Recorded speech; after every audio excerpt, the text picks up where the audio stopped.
I'm very good, thank you. Welcome to the second session of Renew 2015.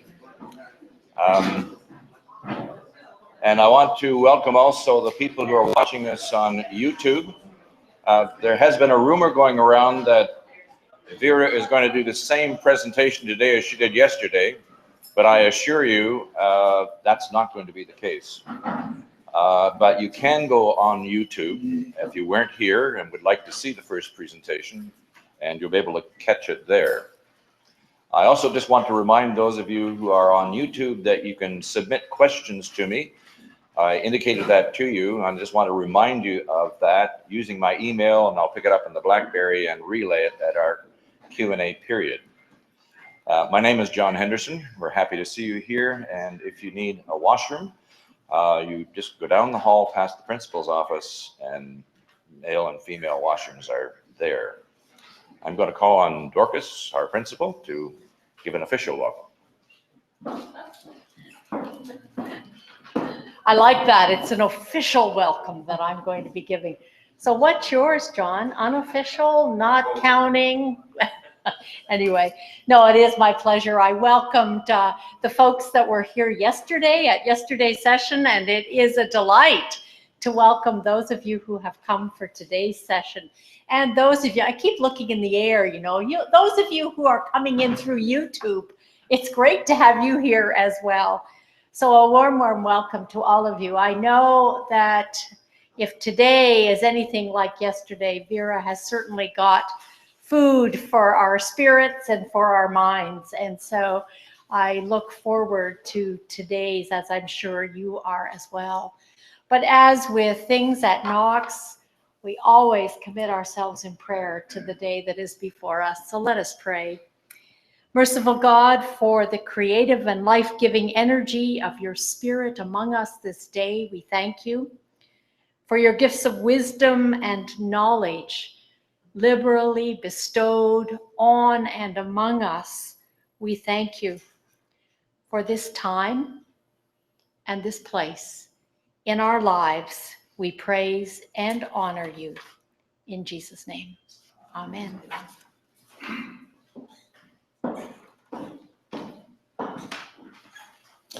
We have a book display here today, as most of you have noticed, and someone on YouTube emailed me and said, could you send us a list, which I'm promising to do.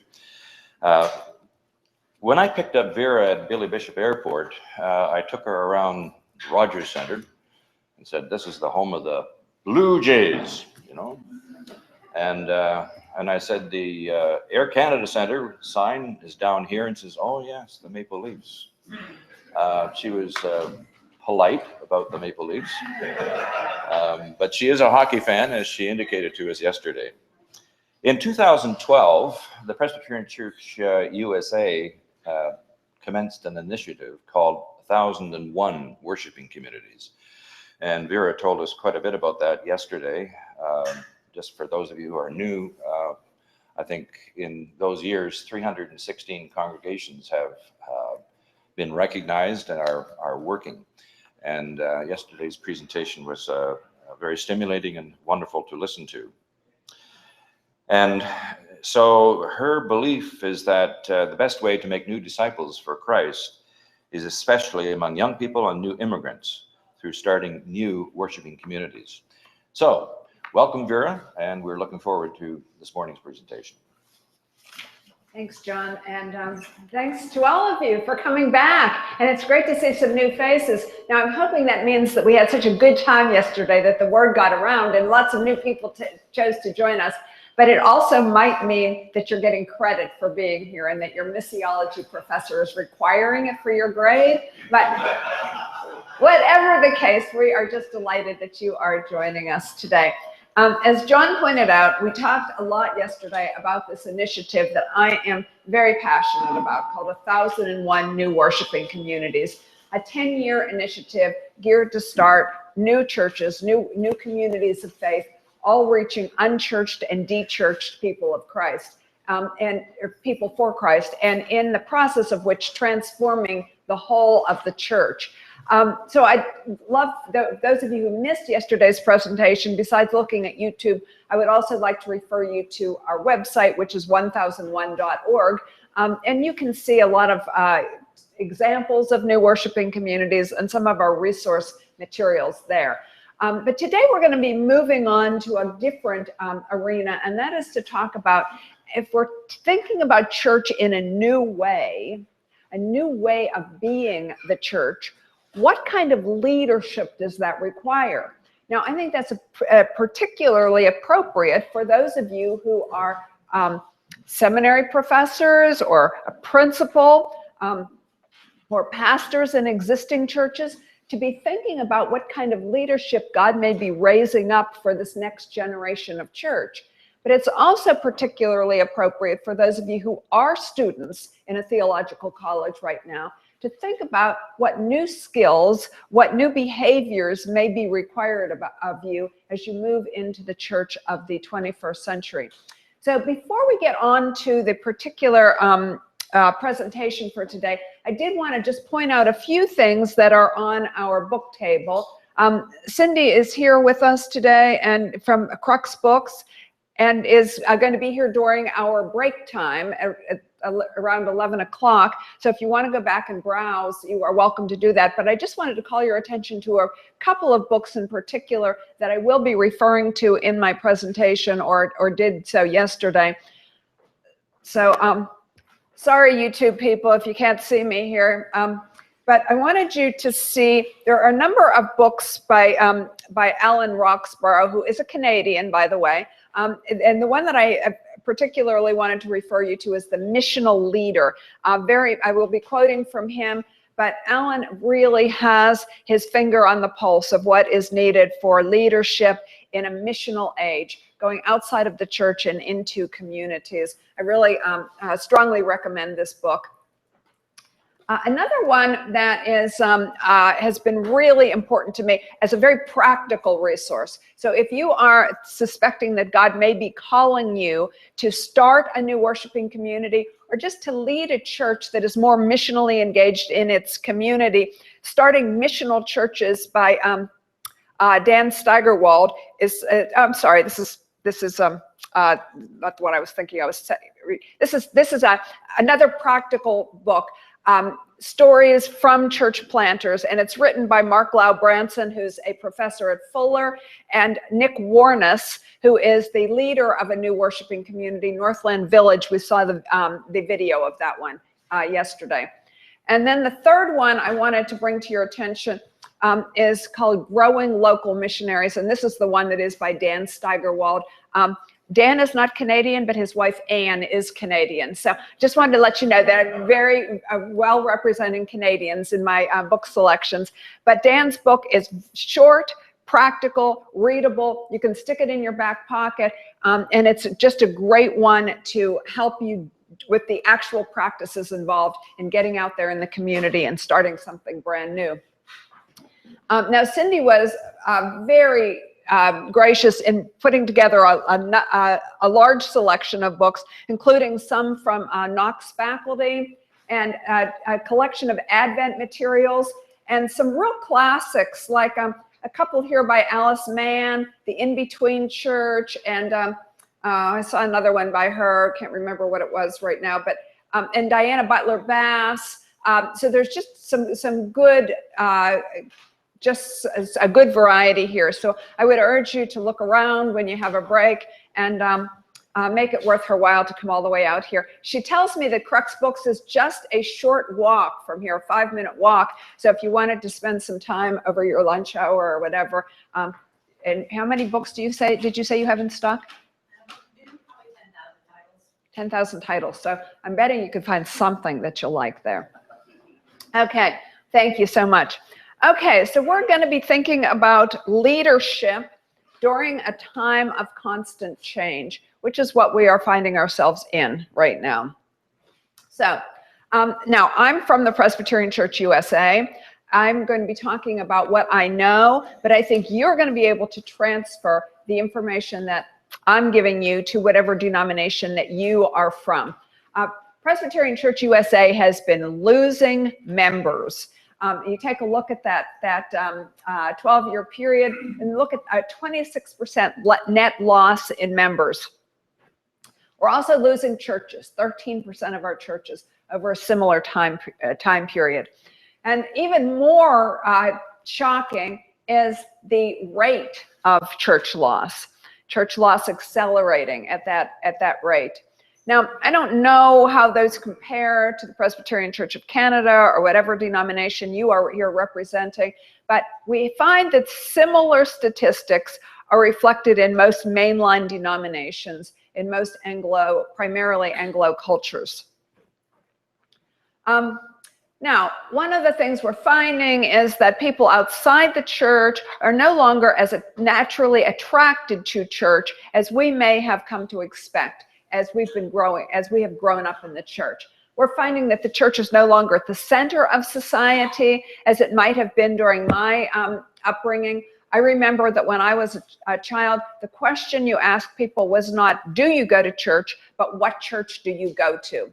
And of course, there were a few people who went to temple or synagogue, but still it was some worshiping community that they were involved with. Now that's certainly not to be assumed. There are places in the United States, such as in the Northwest, where only 5% of our people are going to church on a Sunday morning. The area that I'm from, Pittsburgh, is much more highly churched. About a third of people are going to church. But you can see that still leaves a vast majority of our culture that are not going to church or any place of worship on a weekly basis. And I would assume that the numbers would be similar, if not exactly the same, here in Canada. Church probably doesn't reflect the surrounding diversity of the culture. That differs from place to place, but it's something that people often will find. The language and the rituals and the traditions are going to be unfamiliar to the people that did not grow up in church. We find that our millennial generation is the least churched generation that our country has ever known. So all of these things are part of the issues that are facing people who are preparing to be leaders in the church today. So the big question that faces us, and we're well into the 21st century now, can the church continue to survive and, in fact, thrive? Now, of course, I think it can, but in my mind, it means taking a look at church differently, with different eyes, with different expectations. That's really hard for us church people to do. We have not been really well known for embracing change. In fact,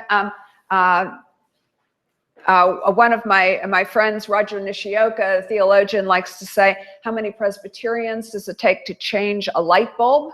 And the answer to that is change? We don't change. So that's kind of part of our DNA, part of our character. As I travel around our country and other countries, I find that there are several concerns that are really near and dear to pastors' hearts. Pastors say the church just isn't working anymore. That breaks many pastors' hearts. Pastors who feel that they have dedicated their lives to serving God, and they did it with enthusiasm and generosity of spirit, and yet they find that what they've been called to do just isn't working, and it's resulting in heartbreak and discouragement and despair among pastors. We're also hearing people say that nobody ever taught me the skills that I need to do church in the 21st century. And these are people who did wonderfully well in seminary and in college, people who are academics at heart, people who loved their Greek and Hebrew classes and aced their exegesis exams. But they're sometimes mourning the fact that the skills that they really need to do well in the ministry were not the things that were taught to them in seminary. The other thing that's really discouraging is that even the so-called experts don't seem to know the answers to the questions that people are asking out there.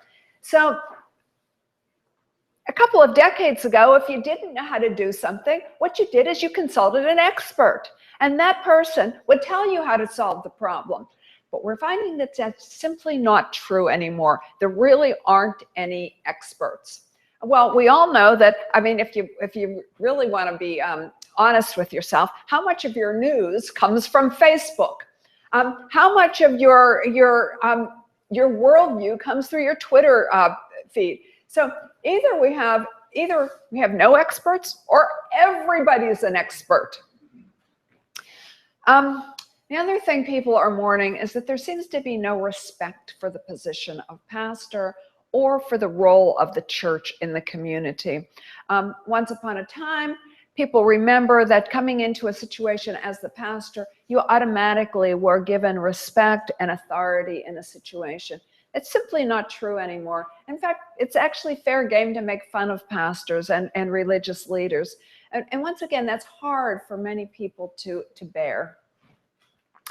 Okay, way back in 1963, I can remember that far back. Maybe some of the others in here can. Many of you probably weren't even born at that time. Thomas Kuhn acknowledged the fact that the world was beginning a major paradigm shift. And what he meant by that is that one conceptual worldview was being replaced by another. He said that this happened several times in history, but the end of the 20th, beginning of the 21st century was a time that the world was going through a seismic shift. Or as my favorite theologian Bob Dylan would say, the times they are a-changin'. Now, we can probably all see that in our own lives and in our own history. We don't even have to be history students to recognize the massive change that the world has gone through just in my lifetime alone. I mean, I certainly remember when very few homes had computers. I can remember when a cell phone was brand new and or gigantic. And just think about how much of how could we even live?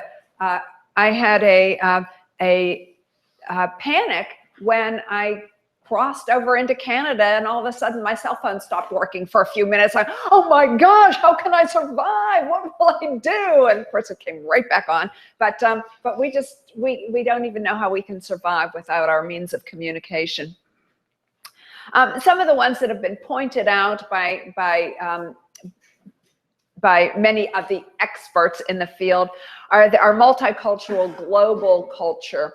Thomas Friedman wrote the book, The World is Flat, in which he talked extensively about this. If you haven't read that book, I mean, it's huge. It's like this thick. I actually more recommend skimming it than reading it, but I think it's a really substantive piece about the change of the world's culture. That has, in some ways, resulted in a disillusionment with and distrust of institutions and experts. Of course, the other piece that we need to add to this is the rampant consumerism of North American culture. That is also true in many other parts of the world. I mean, we've exported our consumerism to many of the developing countries as well. Talk about the infinite choice that exists in our worlds. I remember in my first visit to Malawi back in the year 2000 or 2001, I went to a grocery store, and for some reason we were trying to buy mustard, and there was one kind of mustard on the shelf, and there was one jar of it. And so we bought that jar of mustard. I came home a couple of weeks later, and I realized that there were over 100 different varieties of mustard on my grocery shelf.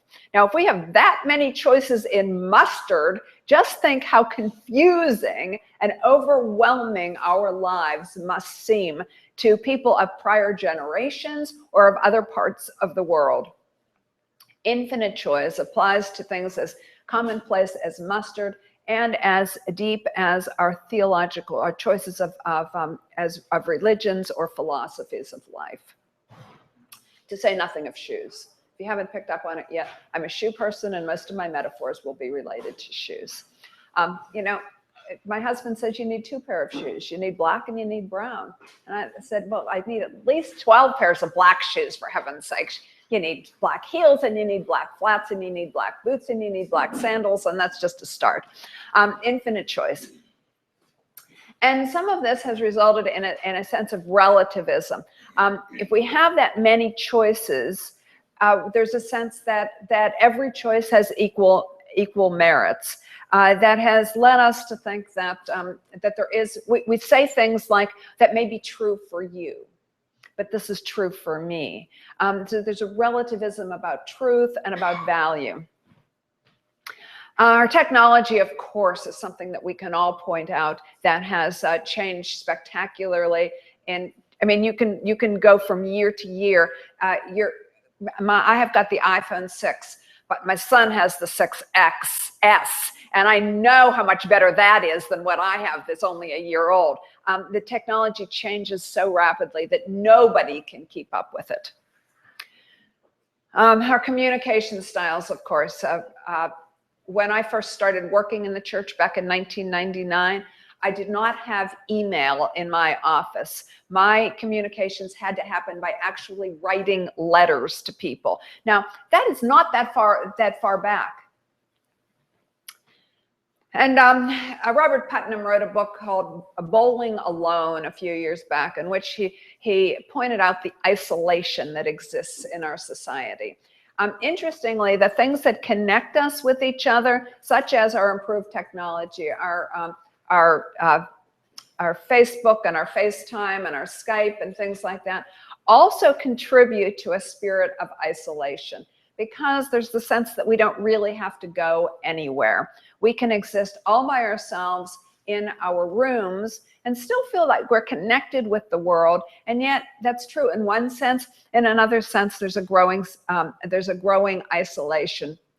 Real, authentic community may be lacking in our lives.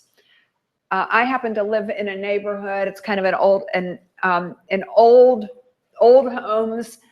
Many of them don't have air conditioning, so they have big old porches, and it's kind of a blue-collar neighborhood, and people still sit out on their porches, and kids still play in the streets, and people talk to each other. But I know that many of my friends live in condo complexes where everything is hermetically sealed and air conditioned and heated, and they don't even know their neighbors that might live next door or across the street. So there is an isolation in our society, and particularly this may be felt in rural areas, and it also is often felt in urban areas as well. Sometimes we actually feel unsafe going out in our own neighborhoods. And then the fast pace of life that has resulted in tremendous pressure on our lives. So these are just some of the things that have been pointed out by as making a real impact on the culture in which we serve today. I don't know if any of them resonate with you, or if there are any others that you would add to the list as being major factors contributing to the vast change that our culture has been going through. Feel free to suggest others that ought to be on the list. I don't mean that my list is comprehensive. Consumerism, absolutely. Yes. I'm thinking about reaching out to people through their ways. Through their what? Through their ways. Yeah, through their ways. Because yes. Try to reach them or to share the gospel in the way we like. Right. We have now traditions. So I experienced that using their ways to reach them out were more easy for them to come to the church. Right, absolutely. And that was really what we spent a lot of our time talking about yesterday, is getting to leaving the doors of the church and moving into the community to get to know people and become acquainted with the context. And we'll be spending a little bit more time on that today. So thank you for that. What else? Do you find that not all of society, but many in society now live in an age of entitlement or rather than privilege?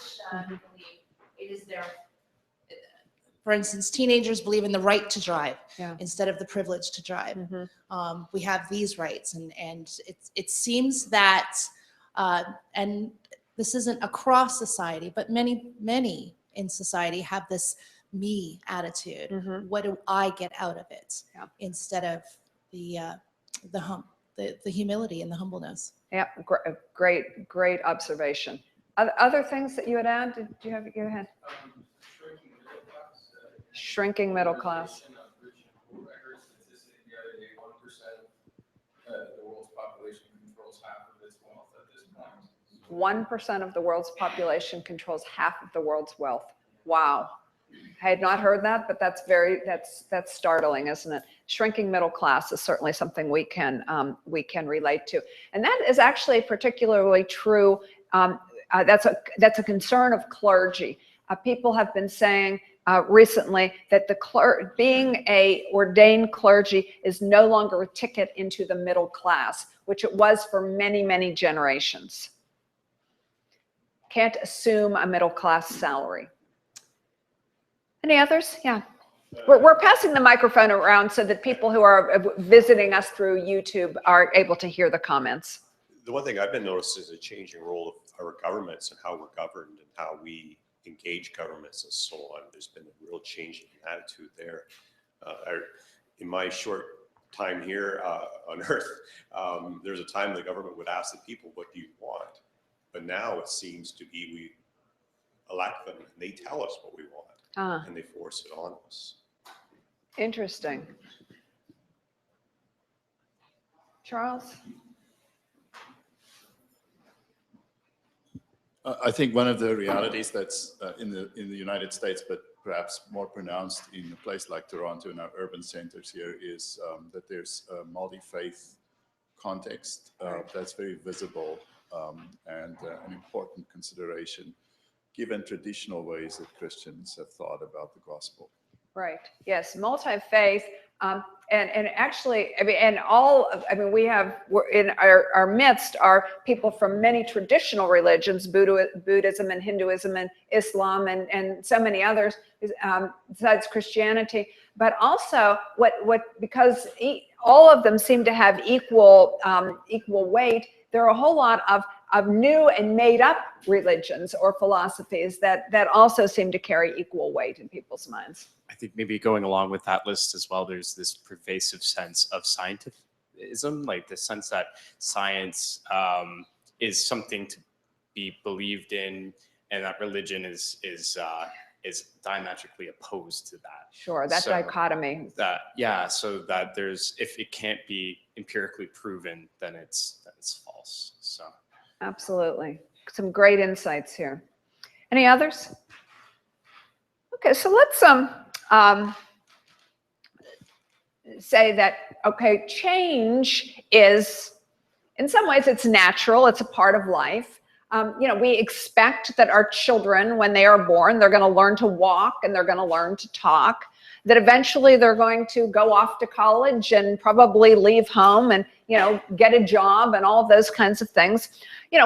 We expect that we're going to put on a few pounds and add a few wrinkles as we get old. We may not like it, but we expect it. And really, in some ways, we embrace change. We look forward to the new season of our favorite TV show coming out, and the new styles to be unveiled for the next season.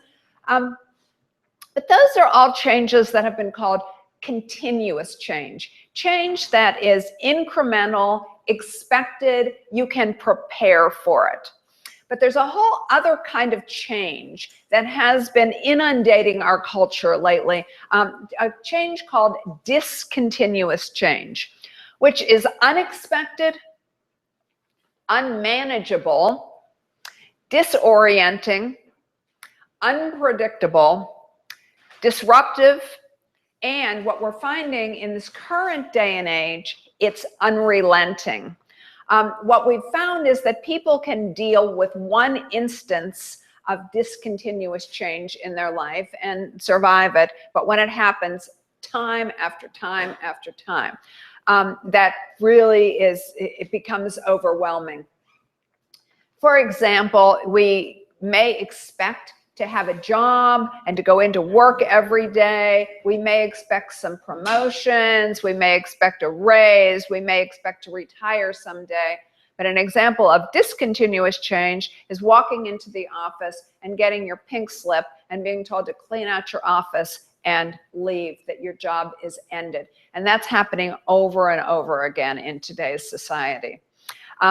My niece got married a couple of years ago, and she was expecting to live happily ever after. And she came home 6 months after she had gotten married to find out her husband had cleared out his stuff and left without any kind of warning. Discontinuous change. When my son graduated from high school a few years back, he and all of his friends were applying to colleges and expecting to go off to college. Well, one of his close friends came home and announced to his parents that he'd signed up for the Army and he was leaving tomorrow and he was going to be going off to be trained to be sent overseas. That was discontinuous change. I went for my regular mammogram this summer. I do it every year, and got a call back saying you have breast cancer. So that has been a huge thing that has shaken my world in the past couple of months. So those are examples of discontinuous change in our personal lives. Business Dictionary says that discontinuous change is non-incremental, sudden change that threatens existing or traditional authority or power structures because it drastically alters the way things are currently done or have been done for years. This is what Alan Roxborough has to say about discontinuous change. It literally feels like the sky is falling. It exhausts our physical, mental, and spiritual resources by its sheer magnitude.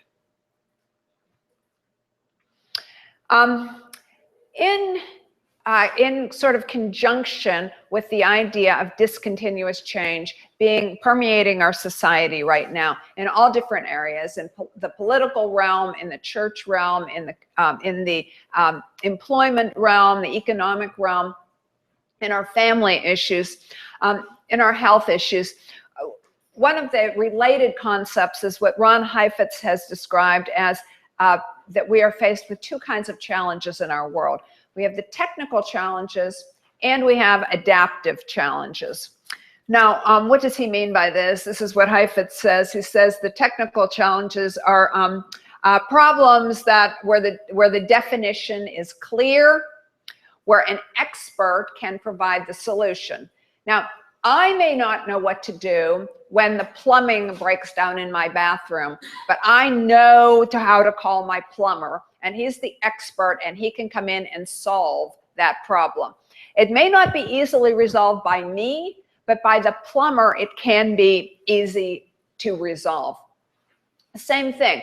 I may not know what to do when I'm diagnosed with breast cancer, but I have a great surgeon, and she was able to solve the problem for me. And so it was an overwhelming challenge for me, but in some senses it was a technical challenge because I was able to call upon the expert that was able to solve the problem for me. But Heifetz says that adaptive challenges are different. The problem definition and solution require new learnings. So in other words, nobody really knows the answer, knows how to solve those challenges, and may not even know how to define the challenges. So the responsibility for the solution lies in the organization itself. You can't call in an expert that's going to fix it for you. As our churches are suffering from decline and not knowing how to reach the community which has changed around us, our temptation is to say, let's call in an expert consultant who will come in and tell us how to fix this. And then we become really frustrated because we find out that this expert consultant that we've paid tons of money to doesn't know how to do it either. That the solution needs to reside within the organization itself. And these kinds of challenges are very difficult to resolve. Not impossible, however. Okay, I wanted to point out a particular time in Scripture when discontinuous change and adaptive challenges were really present. And this is another scripture passage. Yesterday we focused on the Luke 10 passage where Jesus sent his disciples out 2 by 2 into all the towns and villages where he himself intended to go. And that was where we talked about the harvest being plentiful and the workers being few. And so we really spent our time focused on that particular scripture passage yesterday. So if that was the scripture passage for yesterday, this is the one for today. And this is from Jeremiah 29, a passage that has become really near and dear to my heart. So I hope you can see it well enough because I'd like you to read it aloud with me today. And as you read it out loud, then we're going to have just a couple of moments of silence for you to reflect on the passage. I would like you to sort of read it over again to yourself silently and think about a word or a phrase in this passage that sort of resonates with you today. And in the silence, just think about why that word or phrase seems to strike you today. So, are you ready? Let's read this in unison. Thus says the Lord of hosts, the God of Israel, to all the exiles whom I have sent into exile from Jerusalem to Babylon. Build houses and live in them. Plant gardens and eat what they produce. Take wives and have sons and daughters. Take wives for your sons and give your daughters in marriage, that they may bear sons and daughters. Multiply there and do not decrease, but seek the welfare of the city where I have sent you into exile, and pray to the Lord on its behalf, for in its welfare you will find your welfare.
Hear this same passage one more time as I read it aloud. Once again, see if there are any words or phrases that seem to stand out for you as you listen. Thus says the Lord of hosts, the God of Israel, to all the exiles whom I have sent into exile from Jerusalem to Babylon. Build houses and live in them.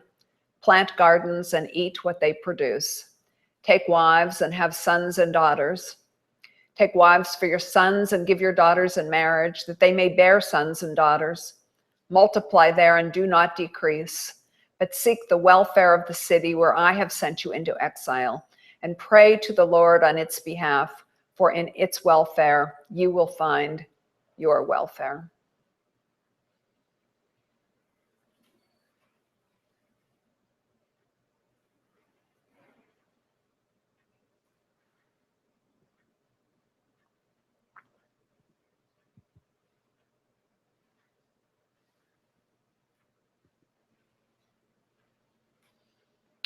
As we did yesterday, I'm going to ask you to do something very scary and to find a reasonably friendly looking stranger in the room to spend a few minutes with. Now, here's the deal. If you came with somebody in the same car, or if you're married to somebody or a roommate to somebody, they're not a stranger. So find someone that's a reasonably friendly looking stranger. And if you know everybody in the room, just pick someone that you're not really close friends with.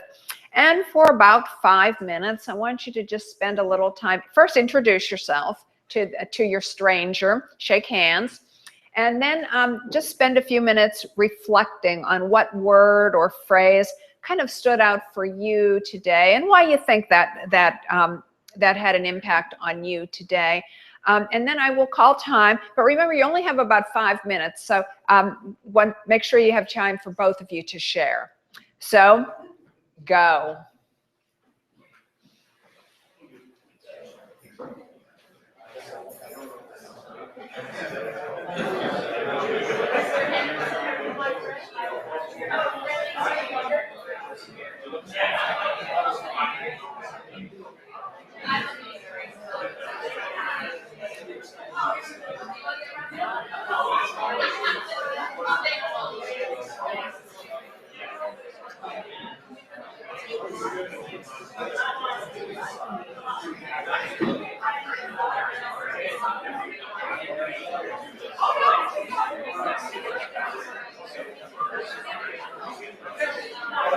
Man, you're in trouble. You have to work with the teacher. Have a seat. I'm Vera. Matthew, nice to meet you. Are you a student here? Yes. Great. MDiv or turn off my.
Okay.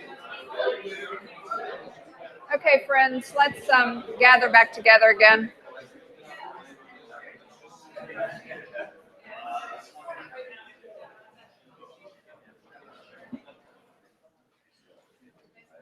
Okay, so we want to hear a few things that were talked about in your pairs here.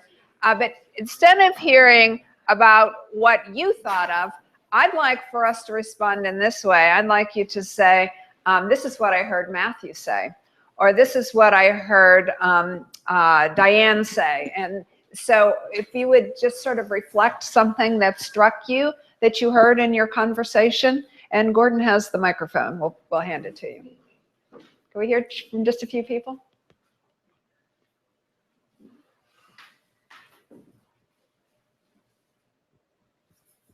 My friend Julio and I discussed the exiles and how this was really a call to perspective, to just live in the situation that you were given. You know, build houses, plant gardens, get married, live. As hard as that is for the exiles to hear, because when you're in a problem like that, it's the only thing in the world. But it's a small problem. It's a small problem. Thanks. What else?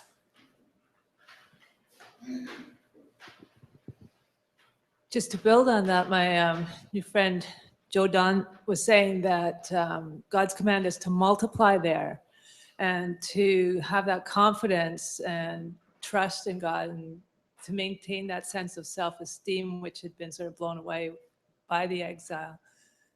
But to remember that they are still God's chosen people. Yeah, great. Thank you. What else? I heard a story. New immigrants like to contribute to this world, particularly Canada. Yes. But it is very difficult to find the door of the church, how to get in. Yeah. Great comment. And you could mean that both literally and figuratively. I've been to churches where I've walked around and they've had like 50 doors and only one of them is open, and you need to have been there for decades before you know which is the right door. But it also is just hard to find a way into a new culture as well. So thank you so much for that observation.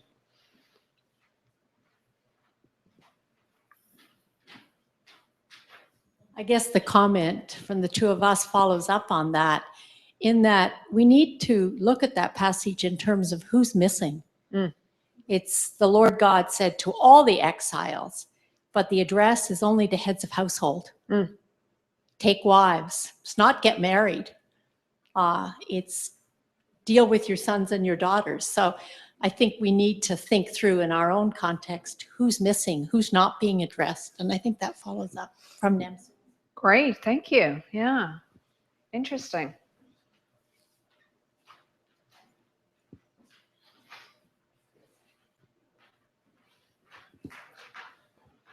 Well, then just to follow up on that comment that Dorcas made, so often the church focuses so much on what's happening in the building instead of seeking, and this is what I was hearing from my friend here, is that Dave, is to seek the welfare of the city you're at. You know, bloom where you're planted, so to speak.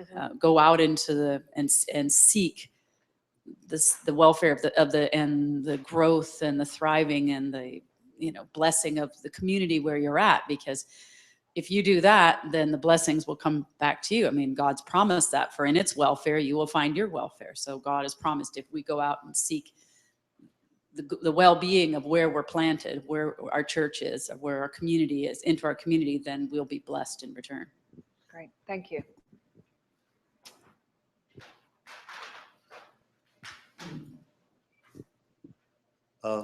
Maybe in order to finish our conversation, Yes, I said, I have one sentence in this one. is open at different cultures. Different culture.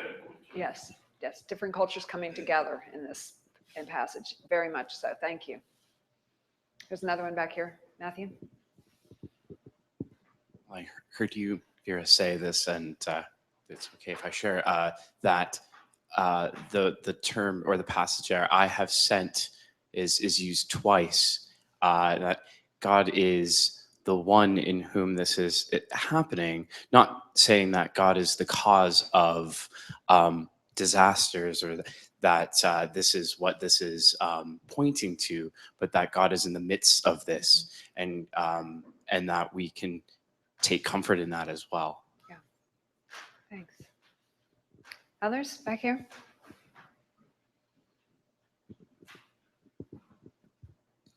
I found it very interesting that both Deborah and I picked up on the plant gardens right off the bat, and we seem to have this sense of creation and humanity kind of working together. But the thing that really struck us is that, as I think we're building on here, is that God is a command. He's using us as part of his mission in the world to bring healing. Good. Any others? Okay. Now, let's think a little bit about this passage for a minute. Think about the people living in exile who have been dragged against their will into foreign territory, far away from their homeland, by the super powerful enemy.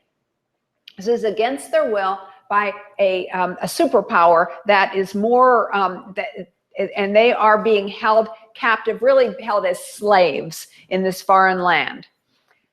But they get the word that the prophet of the Lord has a word for them. So it must be with great expectation that they are getting ready to hear this letter written by, in the voice of, by Jeremiah, but as in the voice of God. So they are getting a direct word from God. So as they're sitting there preparing to hear this message, what do you think they're expecting to hear?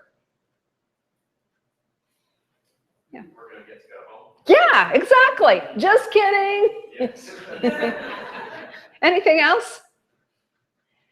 And maybe, yeah. Rise up, strike back. Yeah. And by the way, we're going to kill those bad guys, right? Yeah, don't have anything to do with them because they're unclean. Yes. They're not us. And keep in mind that this was written along at the same time as a lot of the other exilic literature that says exactly that. You know, in Ezra and Nehemiah, we hear a lot about, you know, having nothing to do with the people in where you are. So that's, I think, what people are expecting to hear. Stay away from the bad guys. God's going to defeat them, wipe them out. You're going to get to go home. I mean, I think that's fair to anticipate that may be what they are expecting. So so the words that they hear in this letter may not be welcome words as they hear them. First of all, they hear that it isn't the bad guys, the Babylonians, that made this happen. It was God. To all the exiles whom I have sent into exile from Jerusalem to Babylon. And then the next word is, you're going to be there for a while. Build houses, plant gardens, have kids, get married. All of these things were probably unwelcome news at the time that it's happening.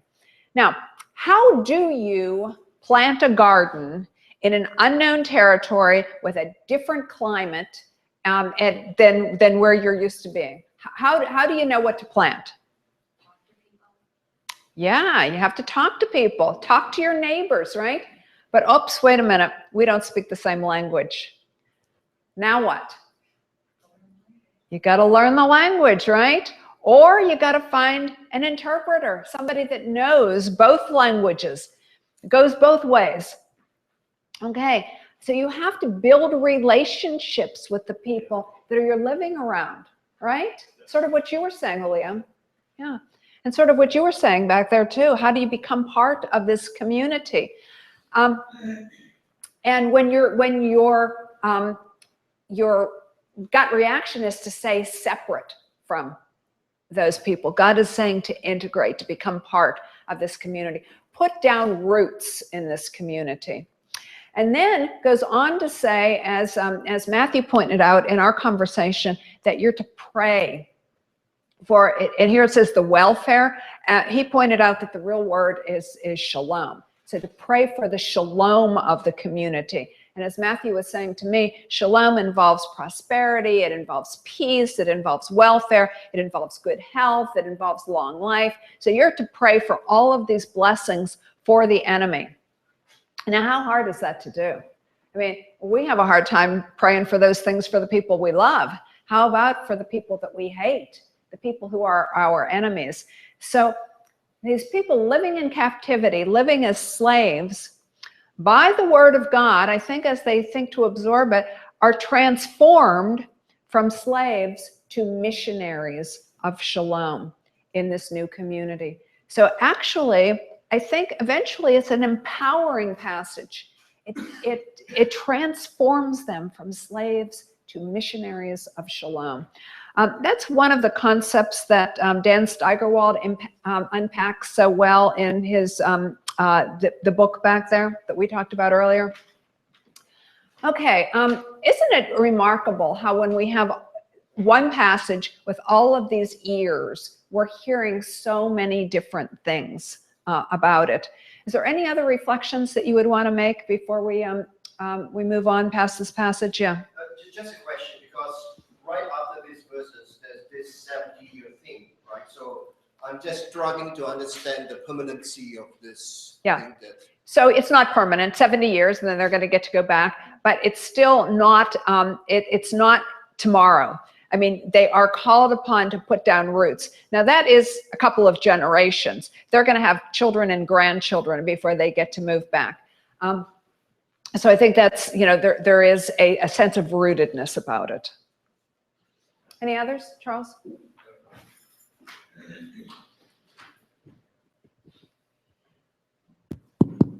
We also talked about the gardening piece.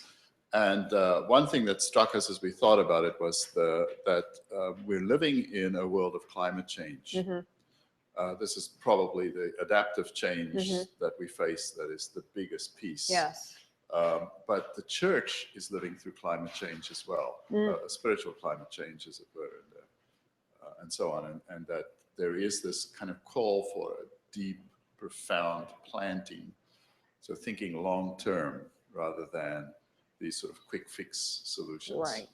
Very, very profound. Thank you very much. You can pass that to Gordon. Thank you. Any other thoughts?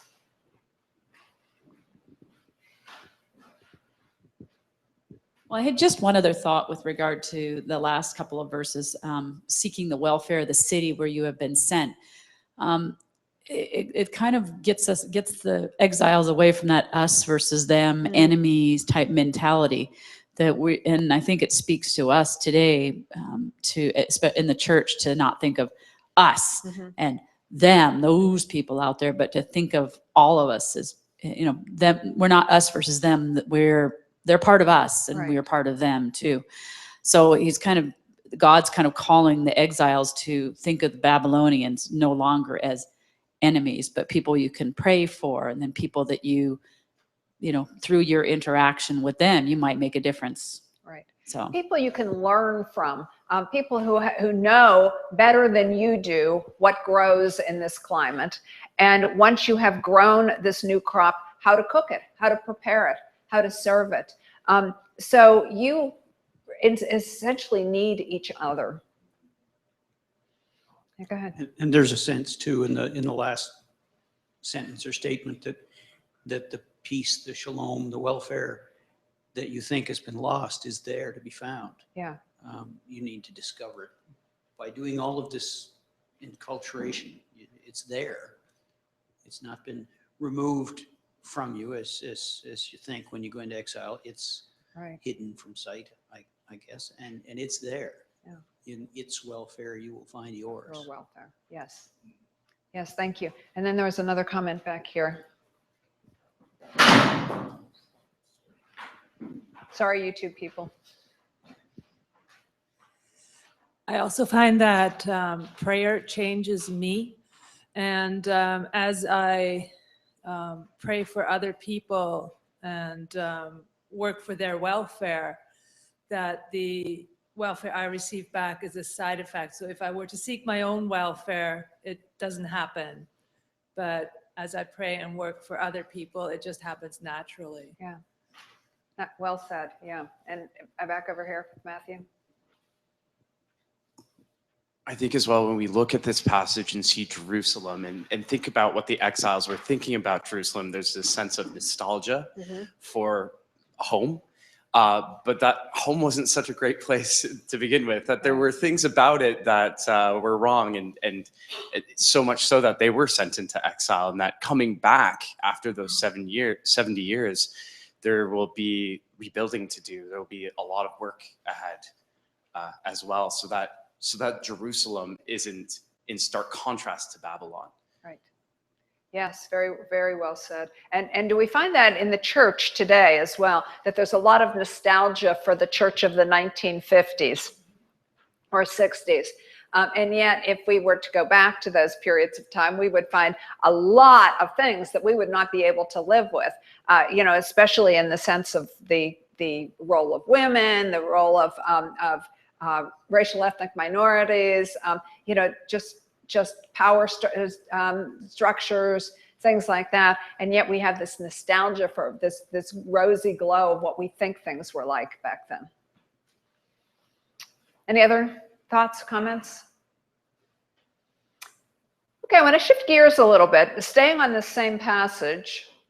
Why is this an important passage for 21st century church planters or missional leaders, people who are called by God to be connected with the communities surrounding them?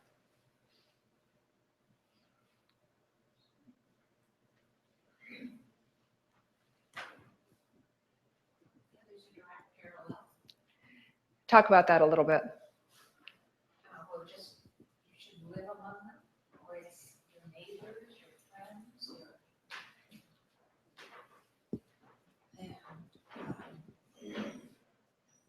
we're working together for the welfare of our neighborhoods, for everyone in the neighborhood, and we're going to pray for those people. Yeah, great. Well said, thank you. You can go back to and pass it along the row there. How about that? No, it just strikes me that the scripture is peeling away that, call it an onion, to get to the core of what really matters. And as you said, relationship, and it's God in control and us working. And Deborah and I picked up on that creation and society kind of thing, but it's focusing down to what really matters. Great. I find that it's not just applicable to missional churches or new churches, because quite often our churches, our congregations are in exile in the world we live in now. We are in exile. We are, as you said, we are looking back to the rosy days, remember when. You don't have to be a new church plant to have this apply to you now, and have even our existing congregations go out into the community and pray for the community and seek the well-being of the community. And in turn, it'll feed the well-being of us within the church context. Yeah, great, thank you. Well said. One here and one here. A comment and then a question. Yes. The comment being the origin of the word mission, missio, is actually to be sent. Sent. And so therefore, this is a philosophy of missional life that we have in front of us here. And I noticed the God-sentness of it. Mm-hmm. The question that I have is this. Part of this mission is the city. Mm-hmm. And so part of what you describe is the urbanization of life globally. So the question is, when we think of our missional philosophy, are we just restricted to the cities? No, actually, we spent a good bit of time talking about that yesterday, but just to summarize it, what we're finding is that I think there was a sense at the very beginning of this missional movement that it was fairly urban-centered. And actually, that wasn't a bad thing, because for many decades, the church in the United States, and not just the Presbyterian Church, but most mainline denominations, and I suspect it's similar in Canada as well, really directed their church planting efforts to the suburbs, because they saw those as being the places where there was wealth that could sustain new churches. And in many ways, the inner city and the vulnerable urban areas were neglected by the church, as they felt neglected by many of the structures and institutions of society. Education, good grocery stores, services, things like that. And so the fact that this missional movement sort of started out as being an urban movement was, I think, understandable and actually a good corrective of that, because I never saw Jesus focusing his efforts on the wealthy, specifically on the wealthy and the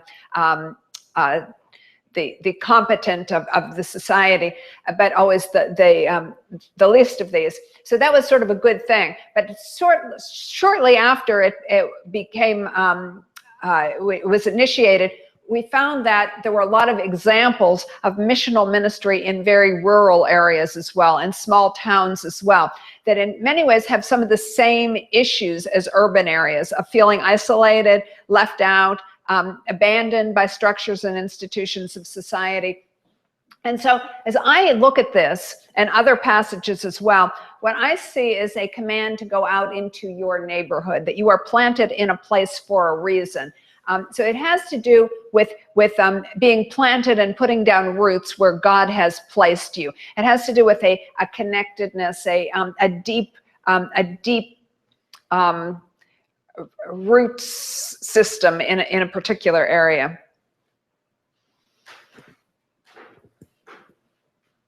And then you pass it back behind you when you're done, okay? Yeah, and I think as far as the kind of the subtext that we talked about, where you need to learn the language and the systems and whatnot.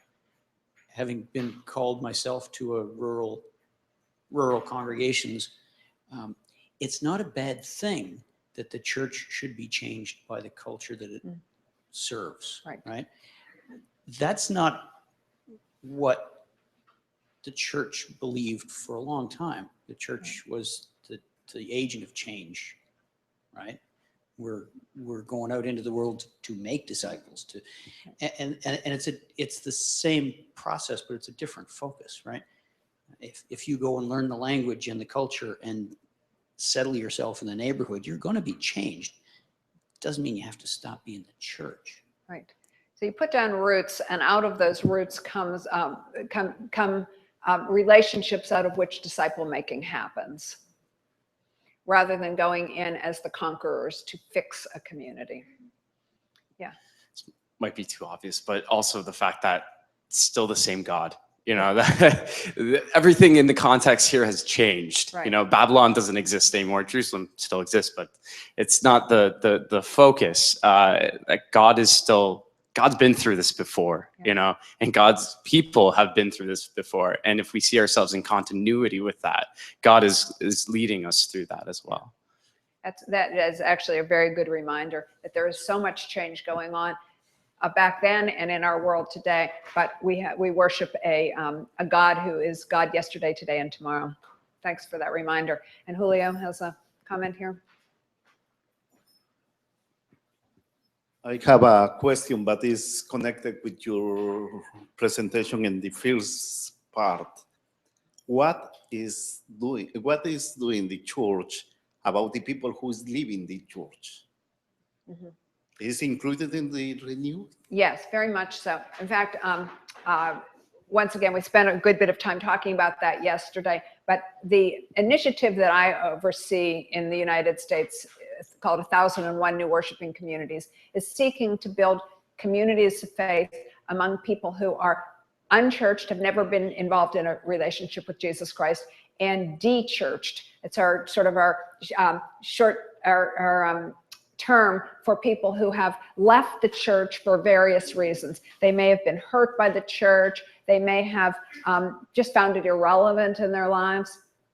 And some of those people are unlikely to walk into a church building, but but have a yearning for something that's missing in their lives, a sense of belonging and community, a sense of spiritual connectedness that can often be reached by someone who's willing to move outside of the doors of the church and into their communities. And that's very much what this initiative is about.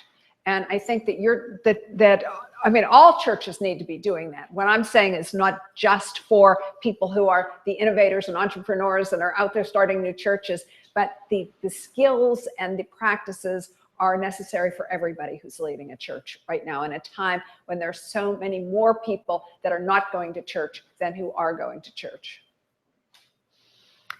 Okay, you know, I am thinking, John, that this might be a good time to stop because we're going to pause for our Remembrance Day commemoration, and John's going to lead us in that. And then right after we finish that, we're going to take like a 15-minute break so that you can browse the book tables and you can have some refreshments and whatever. And I'll give you a time to get back when we're finished with the celebration.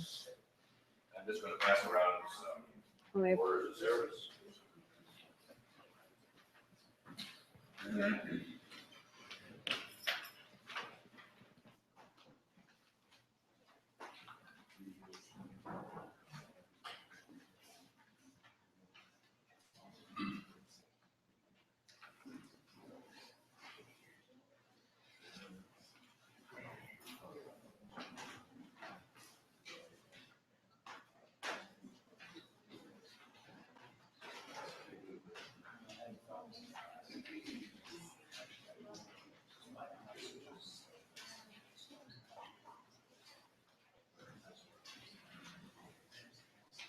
Everybody have a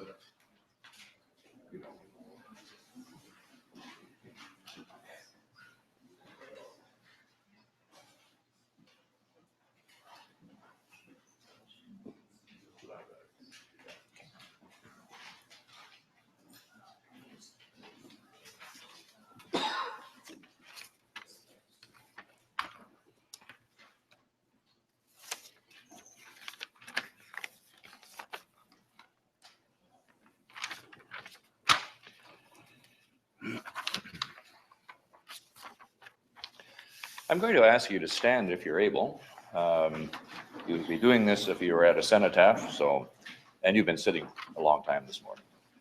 So please join me in the call to worship. In times of trouble and war, we called to the Lord, and the Lord rescued us and gave us peace. We will proclaim God's faithfulness now and to all generations. Blessed are the peacemakers, for they will be called children of God. We will share the peace of Christ that passes all understanding with this and with all generations. Let us remember before God those brave men and women who served on land, in the air, and at sea in the 2 world wars and in international conflicts since. Lord, hear our prayer. Let us remember those who did not return, who gave up the safety of family and friends and died among strangers. Lord, hear our prayer. Let us remember those who did return, but who have suffered physically and emotionally as a result of the horrors of war. Lord, hear our prayer.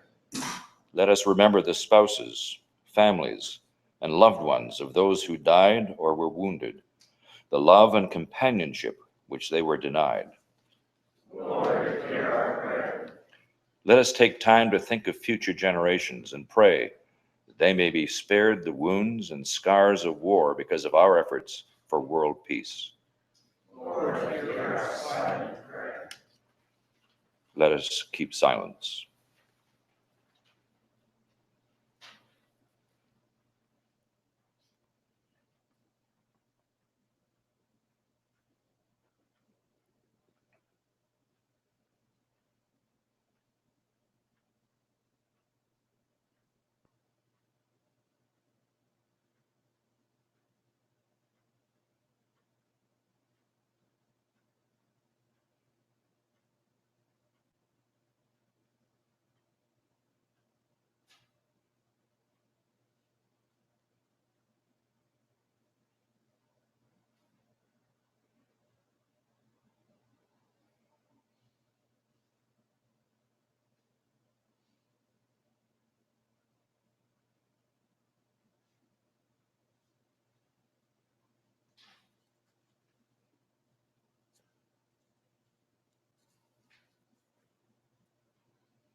They shall not grow old as we that are left grow old. Age shall not weary them, nor the years condemn. At the going down of the sun and in the morning, we will remember them.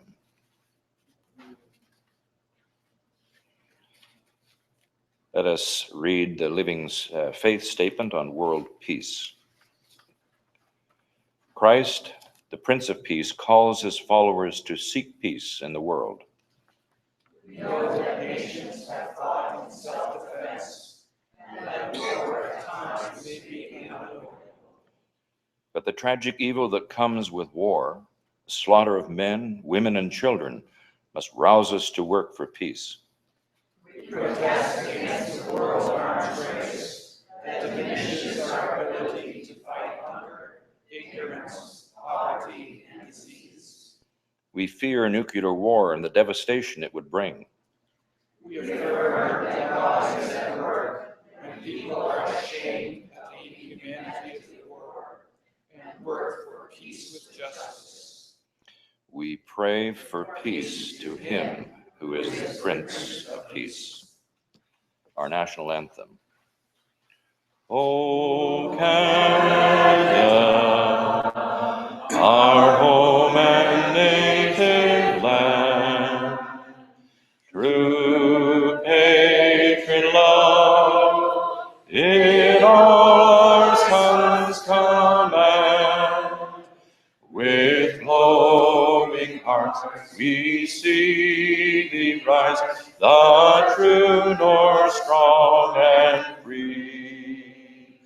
From far and wide, O Canada, we stand on guard for thee.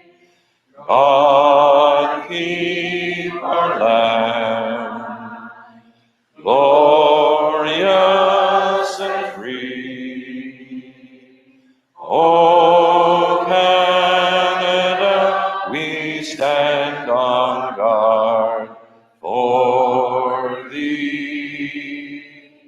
O Canada, we stand on guard for thee. Gracious God, Prince of Peace, grant us your peace and instill in us the desire and the strength to work for peace. Now may the grace of the Lord Jesus Christ, the love of God, and the fellowship of the Holy Spirit rest upon and abide with each one of you, both now and forevermore. Amen. Together again in our 15 minutes.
Maybe a photo would be better.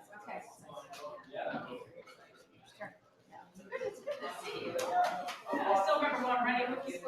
Yeah, that's right. I'm married, actually.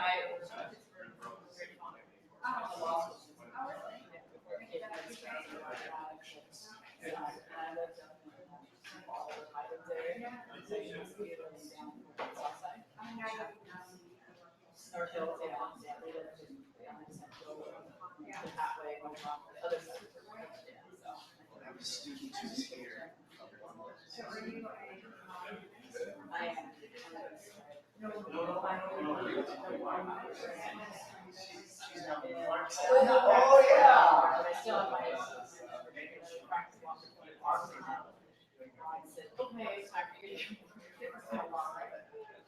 Yeah, but it's, yeah, and I love it.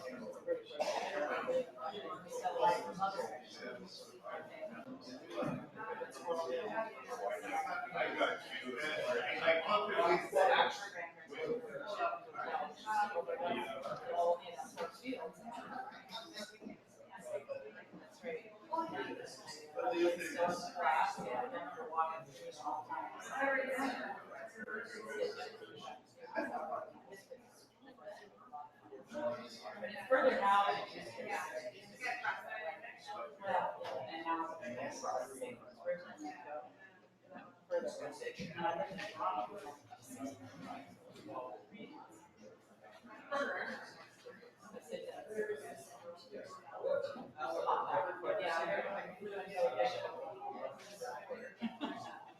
well, thank you very much. I'm looking forward to being able to see you around.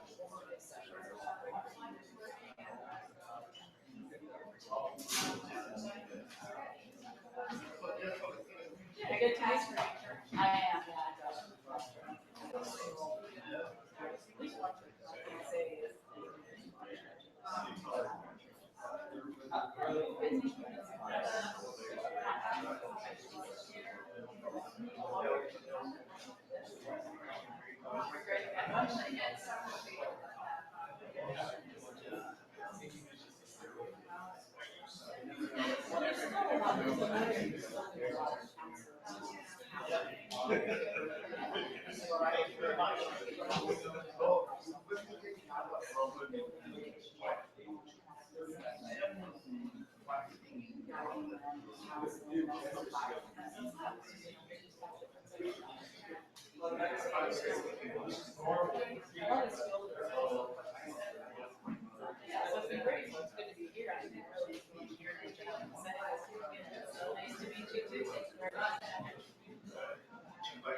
Okay, everyone.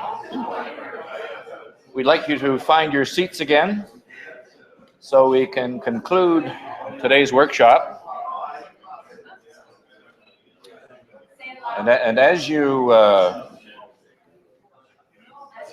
shimmy your feet, my wife doesn't listen to me either.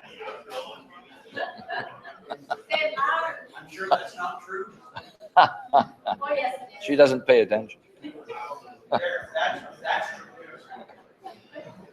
Those of you who have some materials on the back two tables here, I'm going to ask you to remove them because that's where the food is going to be situated.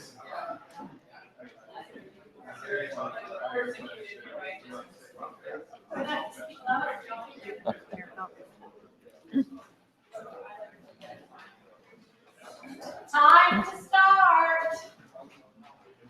Who needs a microphone? John, you need to use your principles. Yes, well, I don't have that. Yeah, I know. Any coats in the back tables there, please remove them because that's where the food is going to be placed.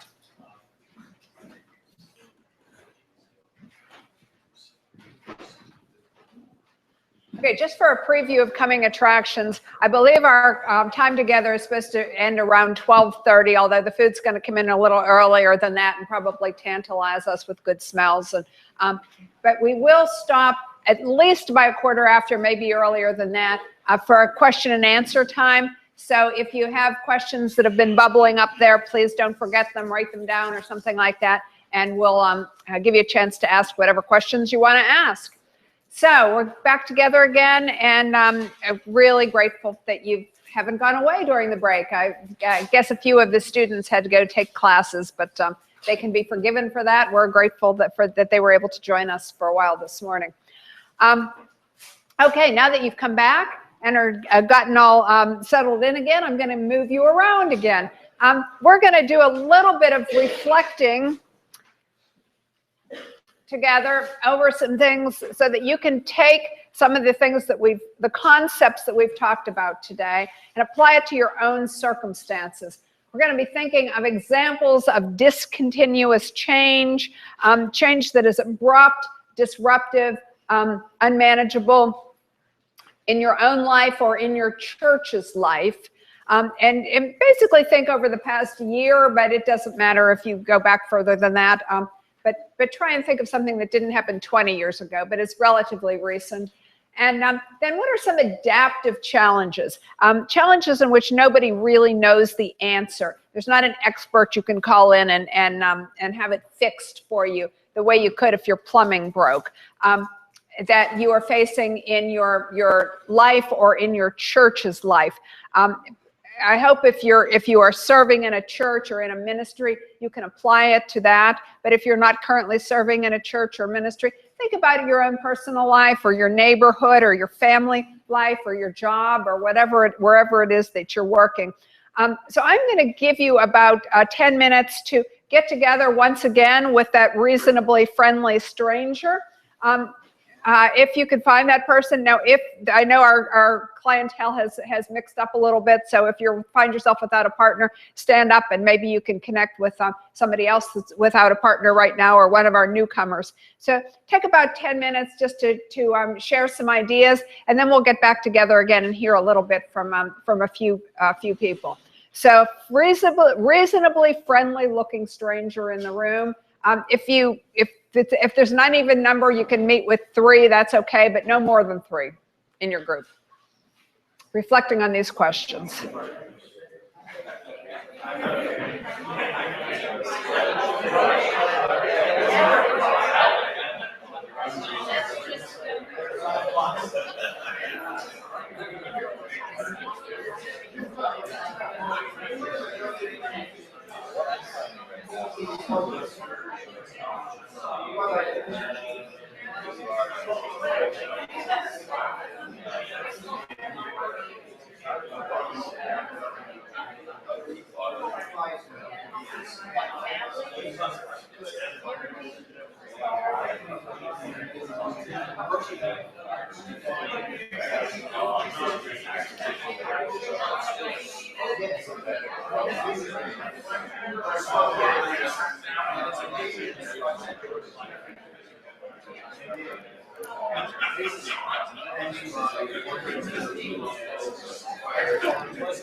Okay, friends, let's pull back together again, please.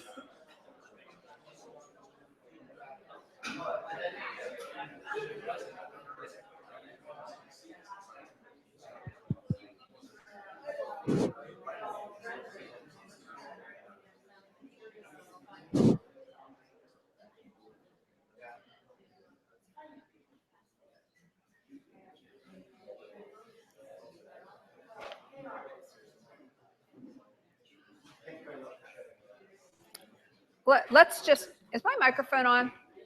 Doesn't feel like doesn't sound like it's on. Should be on, but it's not. Is it on? Okay. Let's just hear a handful of examples of either discontinuous change or adaptive challenges that you're facing in your own life or work right now. Anybody willing to share one?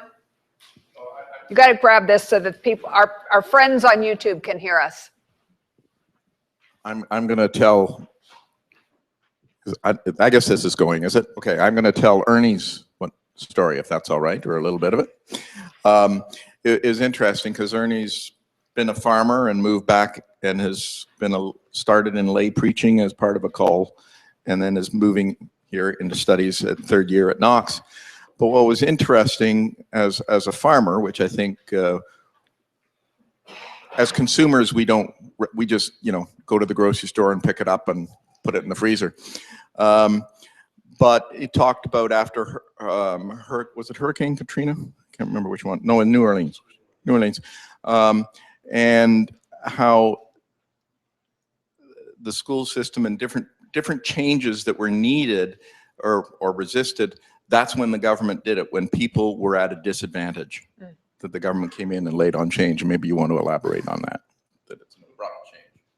Yeah, just abrupt change. It was basically, this comment comes from a book I read by Naomi Klein, and for life of me, I can't remember the title of the book, but basically she's talking about this discontinuous changes that are placed on people in their time of struggle. And she had numerous examples. And anyways, I thought that was quite profound for this question. And I'm going to share with John, the one that he's dealing with is, I'm just going to say mental health issues that all of a sudden strike us, Alzheimer's and so on, that our loved ones, yeah, that those are profound changes that we have a hard time coping with. Yeah, thank you. Thanks for sharing that. A couple others? Anybody willing to share?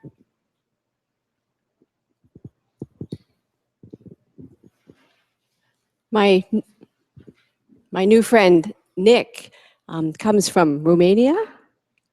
He's been 3 years in Canada and was a minister in Romania for 20 years and is studying here.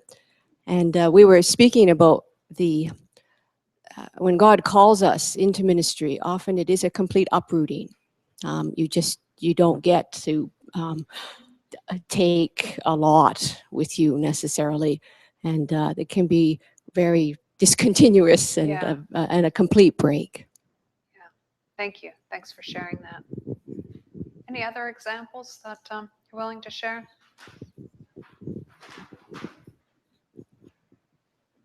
Julio and I discovered that we have similar issues. The health of our loved ones was already mentioned as a discontinuous event, and both of us are dealing with that at a distance, which is doubly difficult. Sure. The drive to go home and fix things or be there or do something weighed against the necessity of staying where you are or following the path that God has given you, or just frankly an inability to bridge the distance is something you can't easily prepare for. So that really combines the two concepts. It's a discontinuous change and that you've had a sudden change in health of a loved one. And then it compounds the fact with it's an adaptive challenge because you don't know how to live into the new reality. And especially you don't know how to deal with it from a distance. Nobody can really solve that one for you. You just need to continue to deal with the issues one day at a time. Great example. Thank you. Any other examples?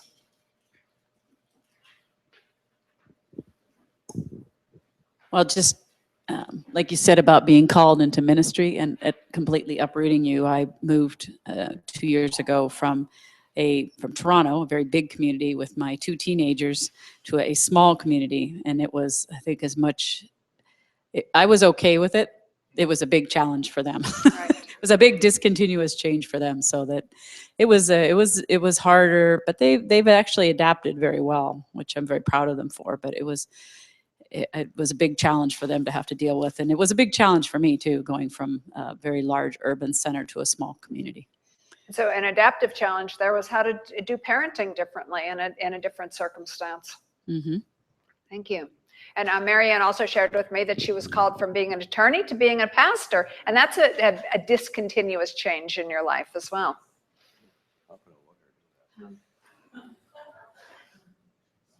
Any others that you interested in sharing? Okay, well, there's another one back there. The one thing I've been noting is how a decision made in a foreign land, a different government, can affect how we behave. Like as a farmer, I could see that in my own business, that say Russia decides to ban for whatever reason, that filters back to us, and we have to make changes here that we really don't understand, but because they are enforcing it, we have to. Yeah. I'm just, yeah. Yeah, great example. Matthew has something to add. It's been spoken of quite a few times about the health of a loved one. My friend and mentor who helped me discern God's call in my life to ministry found out in August that she has pancreatic cancer. Oh my. And again, being sort of here in the midst of studies and not being able to be there, she's the minister in the church that I grew up in, and seeing the congregation go through this process with her smack dab in the middle of it, and she, the strength of the Lord is on her. Like, she is such a sign of strength in the midst of this. But you can see that the congregation wishes they had like a remote control, like those exiled Jews, where they could either fast forward or they could rewind and change things. So, right. But living in the midst of that situation and having to seek adaptive change. Living in the midst of it, not knowing what the outcome will be, having to live through one day at a time, make decisions based on the best of your knowledge and the best of your experience, and not really knowing where to turn for the answers. It's a great example. So I think what you've illustrated very well here is that we're all not only is our whole culture going through these kinds of phenomena, but each one of us individually is going through rapid discontinuous change in our lives, and we are confronting everyday adaptive challenges that we don't know the answers to. And there's not an expert that with just a phone call away that does know the answers to it. And so it's only in community, in conversation, in trial and error, experimentation, that we try and manage through one step at a time. So thank you for sharing some of your personal experiences. I don't take it lightly that you're willing to share at that level of depth. So let's just take a look at some of the impact on the church of some of these things that we've been talking about.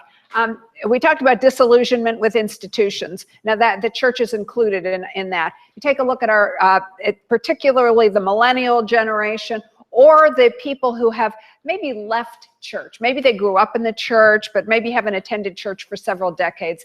There seems to be a distrust with institutions, the church among them.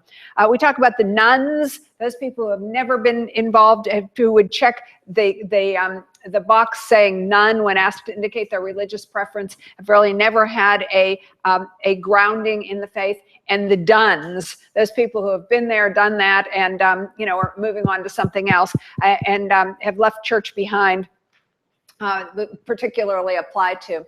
We talked about the infinite amount of choice and variety in all aspects of our lives, including in the religious arena. When I was growing up, the choice was, are you going to be Presbyterian or Baptist or Roman Catholic or Jewish? But now the choice is so infinitely large. We talk about the social or the transient lifestyles, which have people maybe living in a place for a year or less than that and moving on. So that rootedness that we have experienced, that the church has experienced in the past, is no longer something we can count on. The social isolation that we talked about earlier. There's people longing for community, but not really sure how to go about obtaining it. The relativity of values leads many people to mistrust a church environment that speaks out with certainty about certain values. Our consumerism, which is in direct contrast with our biblical values. The fact that we have problems that are facing us that no one knows how to solve, and that the fact that discontinuous change is just plain exhausting, leading many of us church people to feel like we just don't have the energy to face one more challenge. There are probably a whole lot of others, but this is a list that I think helps you to get an impression about how all of these things going on in our culture right now have a direct impact on church life. However, they also present some unique opportunities for this particular day and age. We have a prospective new audience. We talked about yesterday the Clegg and Bird book, Lost in America, that says if the unchurched population in the United States were a nation, it would be the 5th most populous nation on the planet. There are that many unchurched people right in our neighborhoods. We also realize that in the midst of all of this change and confusion and disorientation, there is a yearning for things of the Spirit. And also a yearning for belonging. The disconnectedness leaves a hole in people's lives. Where once upon a time people may have belonged to civic clubs and bowling leagues and softball teams and book groups and things like that. People are often live their lives. They go to work and then they come home and shut themselves in and just watch TV in the evening or surf the internet. But there is a longing for belonging. There's an interest, a renewed interest in the mysteries of life. We find that particularly true in the millennial generation. They may not know what they're missing, but they recognize that there is something beyond who they are. There's an opportunity for reconnection with the first century church, where the mission field was right outside the doors. And you do find that theological students today are very much interested in the Book of Acts and in the first century writers and the pre-Constantinian stories about the church. Opportunity for innovation and invention. We look at the world around us and see how much it celebrates innovation in the technical realm, in the scientific realm, and a lot of that carries over into the church world as well. Okay, so I thought that cartoon was good. Jesus himself is a change agent, and it allows us to reconnect with that image. Okay, we talked about the Lost in America book, that our unchurched population right outside our doors is our mission field. We can be missionaries, no passport required. Okay, let's take a look at some of the assumptions that we can make about the 21st century church. And that is that our neighborhood is our mission field. And we referred to the book Growing Local Missionaries that's back there, which will really talk to you about that. And I think it connects with the Jeremiah passage, which asks us to put down roots in a particular community. Many of the people in our lives do not go to church. Now, that's one of the problems with church people, is we don't know any people who aren't church people. But if we really make an effort to get to know our neighbors, maybe we have another part-time job somewhere, working at a grocery store or a coffee shop or a bookstore or something like that, which would allow us to connect with unchurched people. Sometimes it's our children's activities that allow us to connect with unchurched people. How do you spend that time when you're standing on the edges of the soccer field or the baseball field while your kids are playing and talking to other parents? Gives you an opportunity to connect with people that may not be going to church anywhere.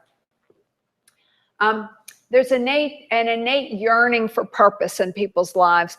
Blaise Pascal called that the God-shaped hole in people's lives. A hole and in recognition that there's something missing, and God is the only one that can fill that hole. We're also assuming that we probably have too many church buildings. And that is a burden in most places, where our building may take all of the money and the time and the energy that a congregation has to give. A building may have been built to house 1,000 people and now has 25 people worshiping there. And yet we grab hold of those buildings with tentacles and we refuse to let go. What does church look like without a building? There's a search for community in our world, and we recognize that in just things like Facebook and YouTube and stuff like that. And that's something we as church people know way more about than anybody else. And we actually have the answer to a lot of people's yearnings. That new churches are needed, but they can't just be clones of the old ones. And that was our tendency, probably for the past 50 years, is to plant new churches in places that didn't currently have churches that look exactly like the churches that we already have. But what if we put away some of our old assumptions and pare down ecclesiology to its real basics and start something that really is new and appropriate and contextual in the environments that we are given. Okay, and for all of this to happen, a new kind of leadership will be required. Now, in that new kind of leadership, here are some things that we don't need. We don't need the expert. What we've already said is adaptive challenges that no expert knows the answer to. So when we are tempted to call upon the expert to solve our problems, we're going to be disappointed. We're in a new world. We're in a paradigm shift where the challenges that are facing us are not ones that anybody can become the expert in. Does that mean we don't need to go to school and learn from brilliant people and to read good books? Absolutely not. But there's not going to be a quick fix to the challenges that are facing us. The other thing we don't need is a CEO.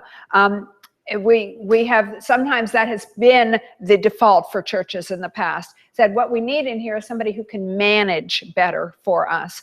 And that has, there have been a lot of mistakes made in that area as well. We don't need the rock star or the diva either. And once again, that's a mistake that the church has made a lot. We think if we just get a really dynamic, charismatic preacher in there, that he or she will change everything. This has been one of the real seductive myths in the life of the church. There have been so many times when a person like that has confused himself or herself with Jesus.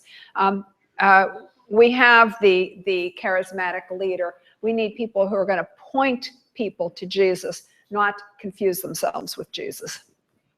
What we don't need is someone who has memorized the 12 easy steps to success.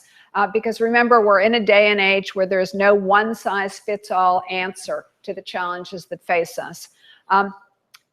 There are lots of good people to coach us along the way. You know, I've mentioned some of my favorites, you know, Alan Roxborough and Nick Warnes and Dan Steigerwald, and there's a whole lot of others, but we can't succumb to the fact that if you just follow these easy steps, you're going to have, voila, a successful congregation. And then the other thing you don't need is somebody that tells you you just need to work harder at all those things that haven't been working for you in the past. And, you know, be honest with me. I bet you've heard people say that to you. I mean, there are even people that suspect that pastors really only work for 1 hour a week. And if you just put in more time, and if you just did worked harder at those sermons, you would be successful.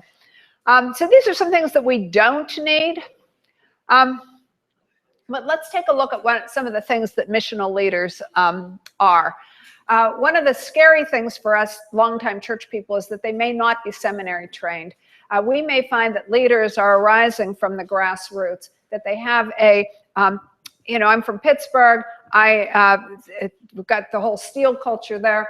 The person who is good at reaching steelworkers might not be a Princeton trained pastor. It might be another steelworker, you know? The person who can introduce hairstylists to Jesus might be another hairstylist. And so what we may be looking for is the people who are already doing this work of introducing people to Jesus, and then figuring out how to get them the appropriate kind of training that they're going to need, rather than the other way around. We also find that missional leaders may be bivocational or tent makers. And for a variety of reasons. What we generally tend to think of is that this is plan B, and it's because she couldn't get a real job in ministry. So she has to work part-time as an attorney, or as an accountant, or as a plumber, because she's working at a little church and they can't afford to pay her a full-time salary.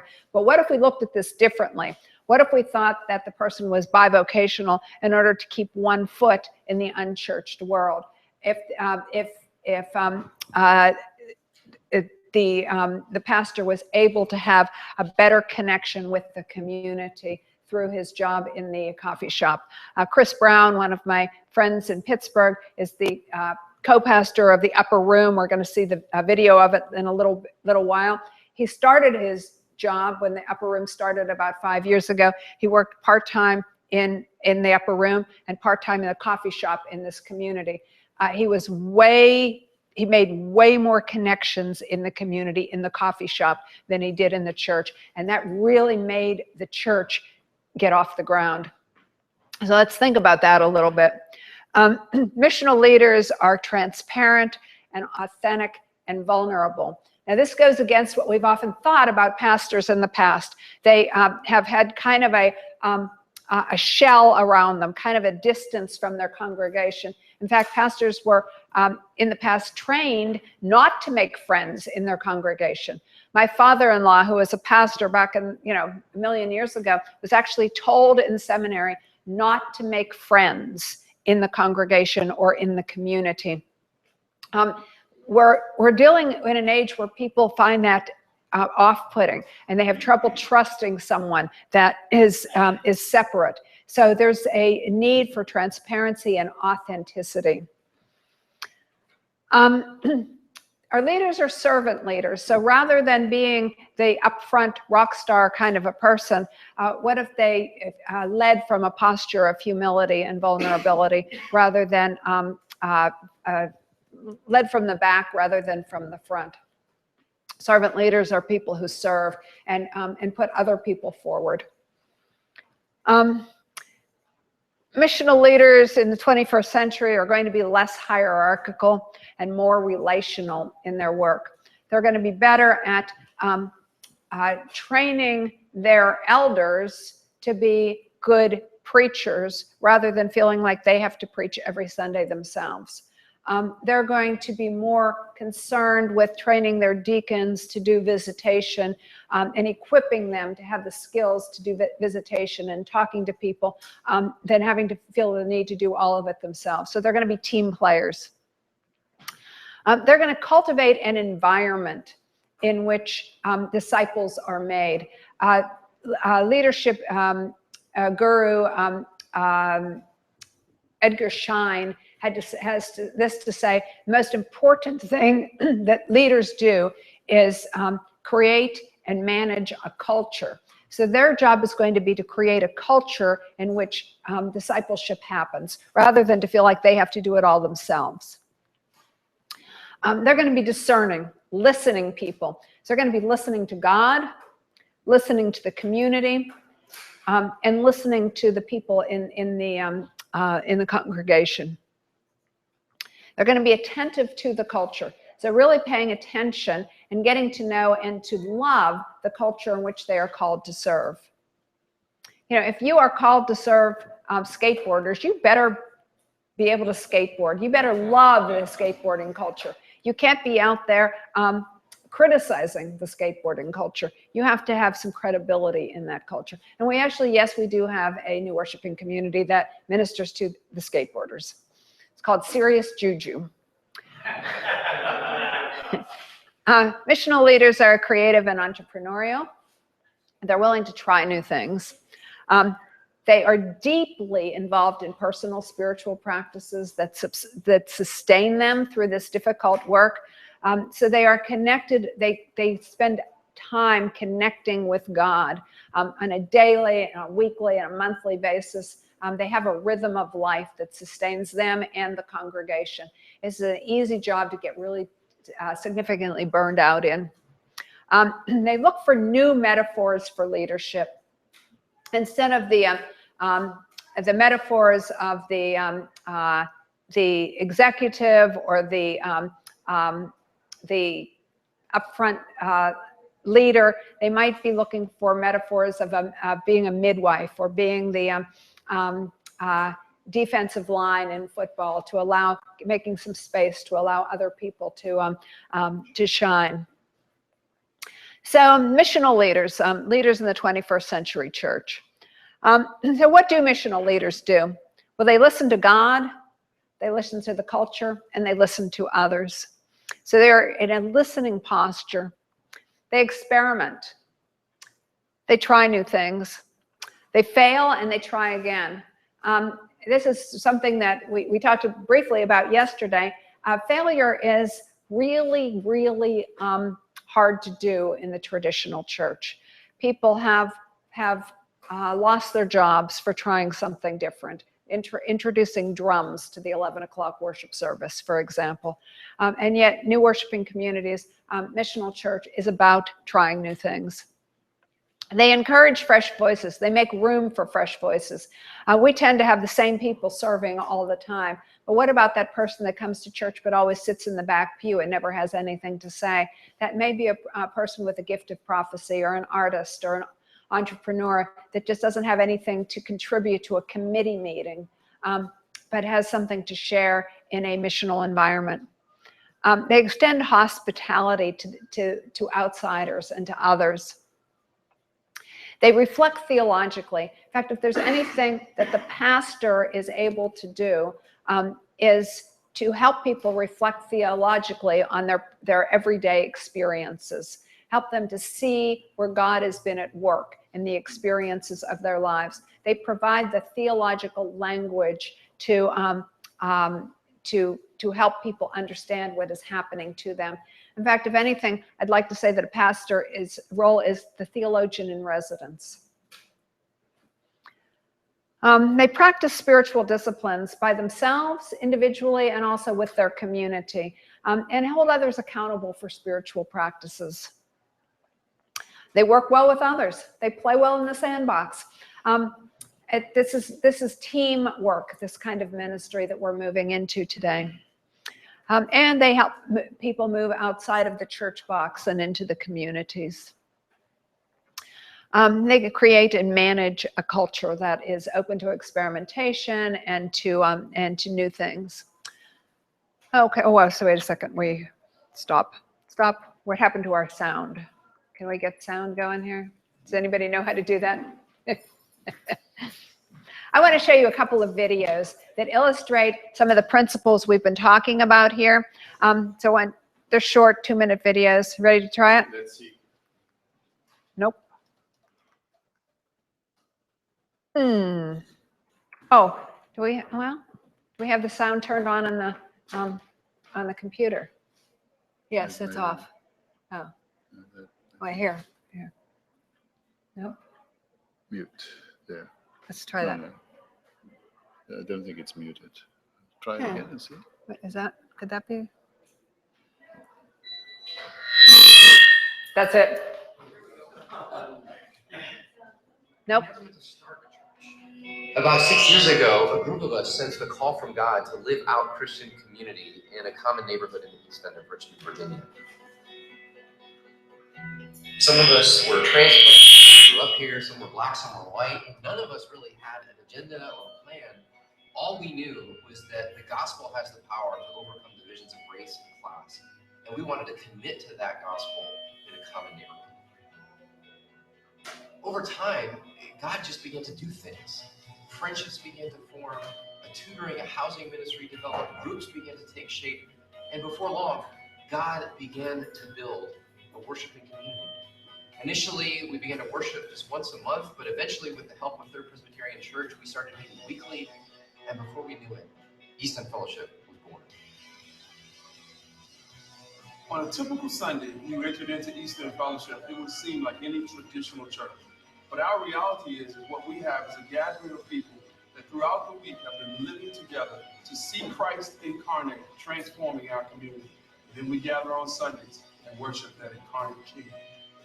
I believe we have a vision about what church is supposed to be, and that is a community of people learning to walk together in Jesus Christ. Instead of a time or a space or a building, it's just that group of people.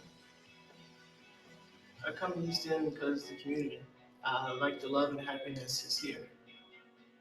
So for us, the mission came first. The relationships came first. The neighborhood came first. The pastors, the worship service, the institution, we just sort of threw all that stuff in the end.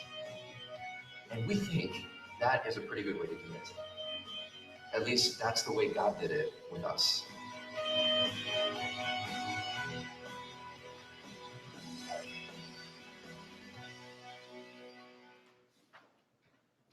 So a couple quick responses. Did you see anything there that illustrated any of the concepts that we've been talking about here today? Yeah, Marianne. Focus was on relationships, building those relationships first. Exactly. What else? They accepted and adapted to the language of the community and the culture that they were in. Exactly. Notice that they're not worshiping in a church building, they're worshiping in a movie theater was accessible to the people there. Anything else?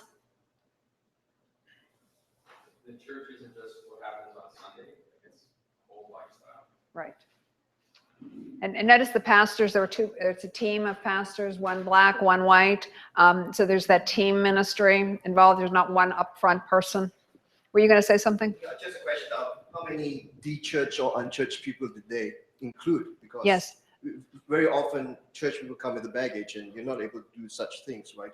yes. Most of those people are unchurched. They started out just by building relationships in the community. And what they did, which it doesn't show here, is that the two families, the two pastors' families, and several of their friends actually moved into the community and put down roots and started by building relationships there. And so the people that they built relationships with were completely unchurched people. So this is one example in which there are very few churched people that they started out with.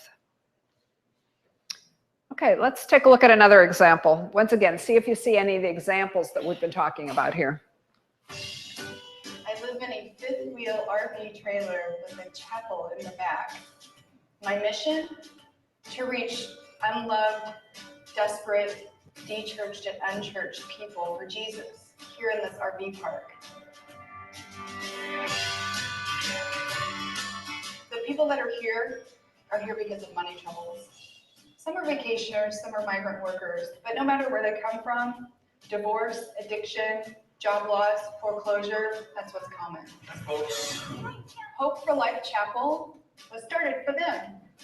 One of the things that makes this unique is the open air. We can be seen throughout the whole park. People sit and see us ministering.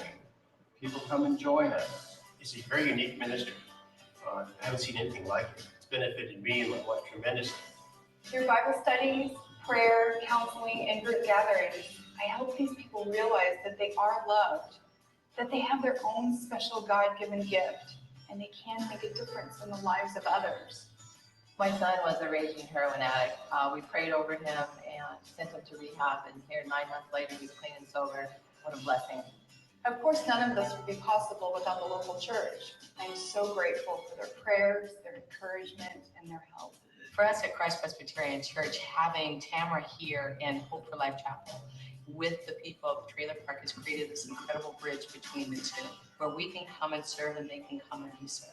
Every day I see someone else that's gotten food or prayer, just whatever they need in their life. Listening, encouraging, and sharing a love that surpasses all understanding. That's how Hope for Life Chapel reaches this RV community for Jesus.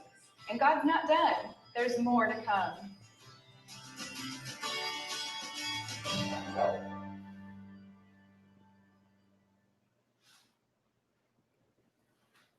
What did you see in that one?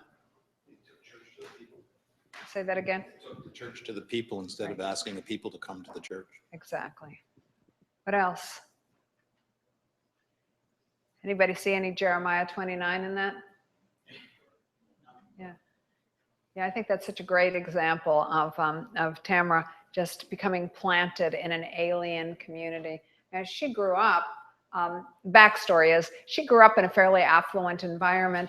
And actually, when she was first graduated from college, she and her husband lived a very affluent lifestyle in Chicago. She was a model and an actress. Her husband was an attorney.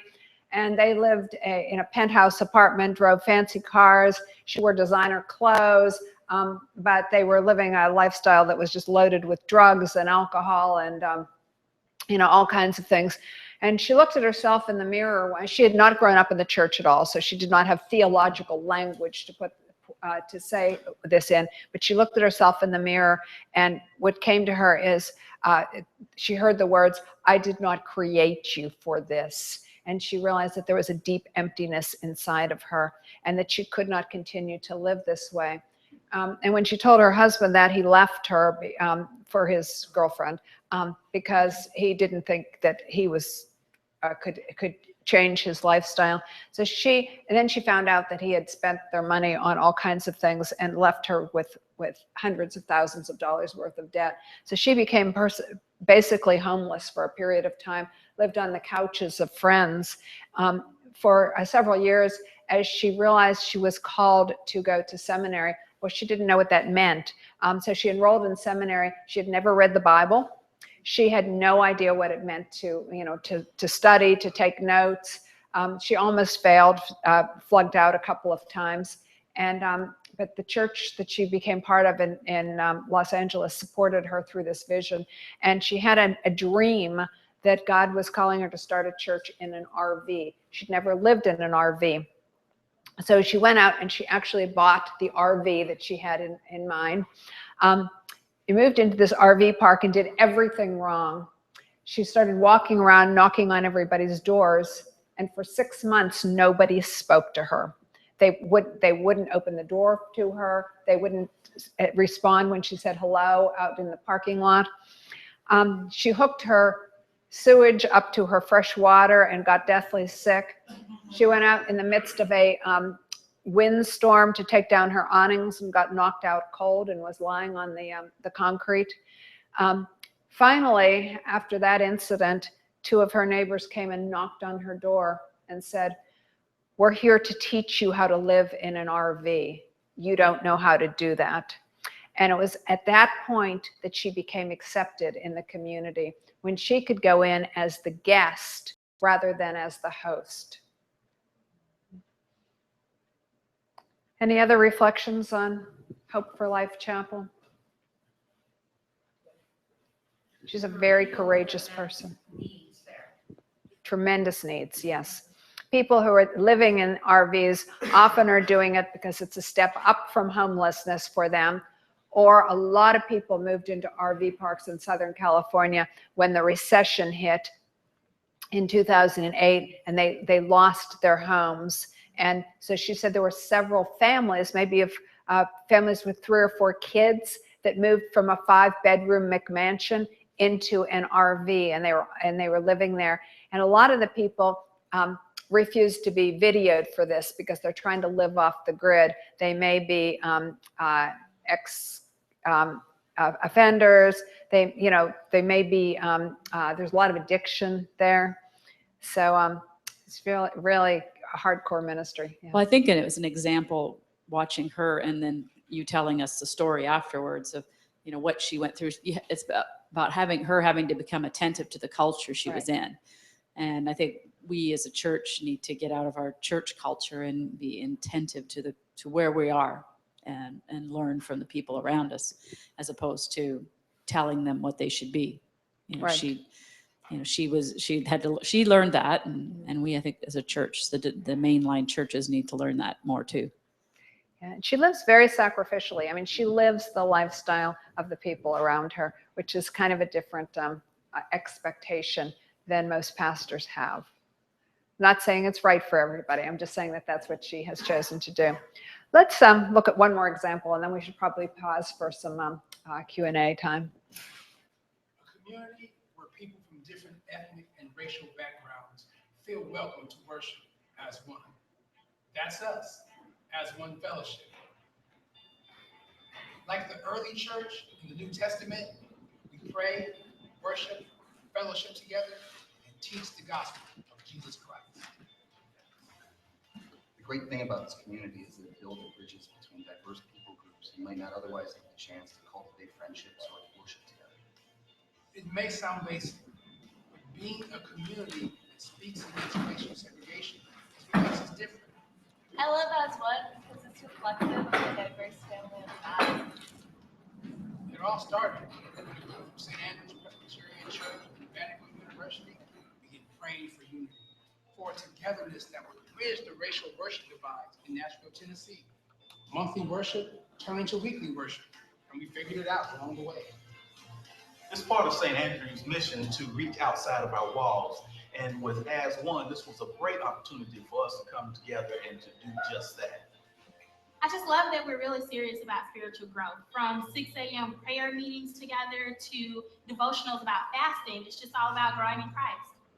Our service blends gospel, praise, and hymns alongside high and low liturgy. The result is a welcoming atmosphere where people from all denominational and cultural backgrounds share in the Eucharist, participate in worship, and experience the presence of God. The Congregational Development Committee is excited about As One as a reach out into this neighborhood to really see something brand new being birthed within our presbytery. Martin Luther King Jr. once said at 11 o'clock on Sundays is the most segregated hour in America. We're working to change that through the love of Jesus Christ as one, a blended community of unity.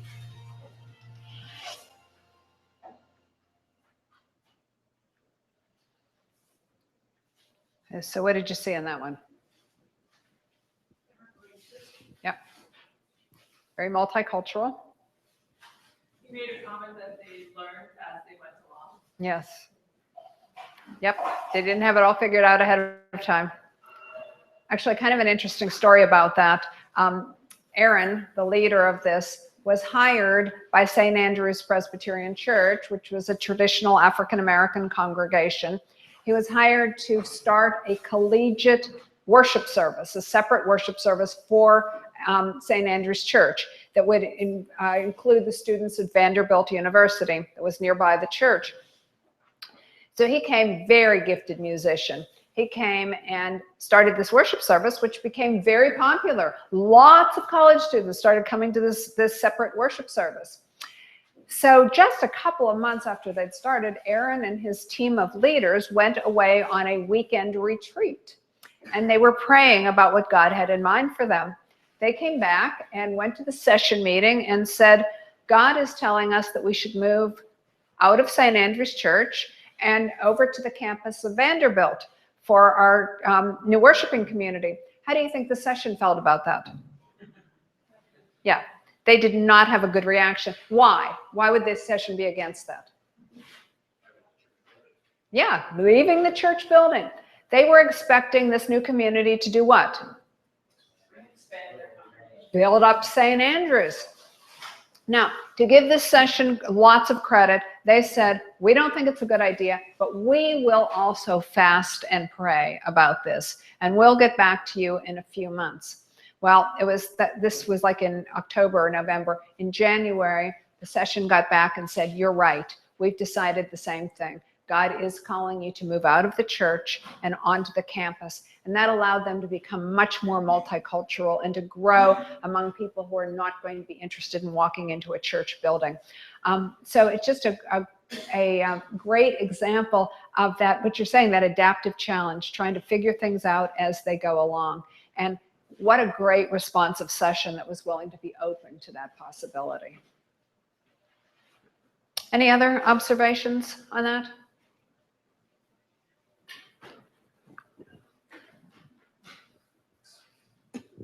I was going to say, maybe it's a difference between the nations, Canada, US, but very, very Jesus words, Christ directed, like kind of unafraid of evangelical language, right? Which is beautiful. I don't know, like if many people in my congregation or other mainline PCC churches speak like that. So these might be unique examples or evidence of what, as much as we don't want to say there's a way that experts say, but this is where life is bursting forth when we're unafraid to say the name of Christ. And they just seem very faithful and praying early in the morning. And I don't know if many of our congregations speak that way. Yeah, that's a really interesting observation, and there may be some cultural differences, but let me tell you a little bit about that.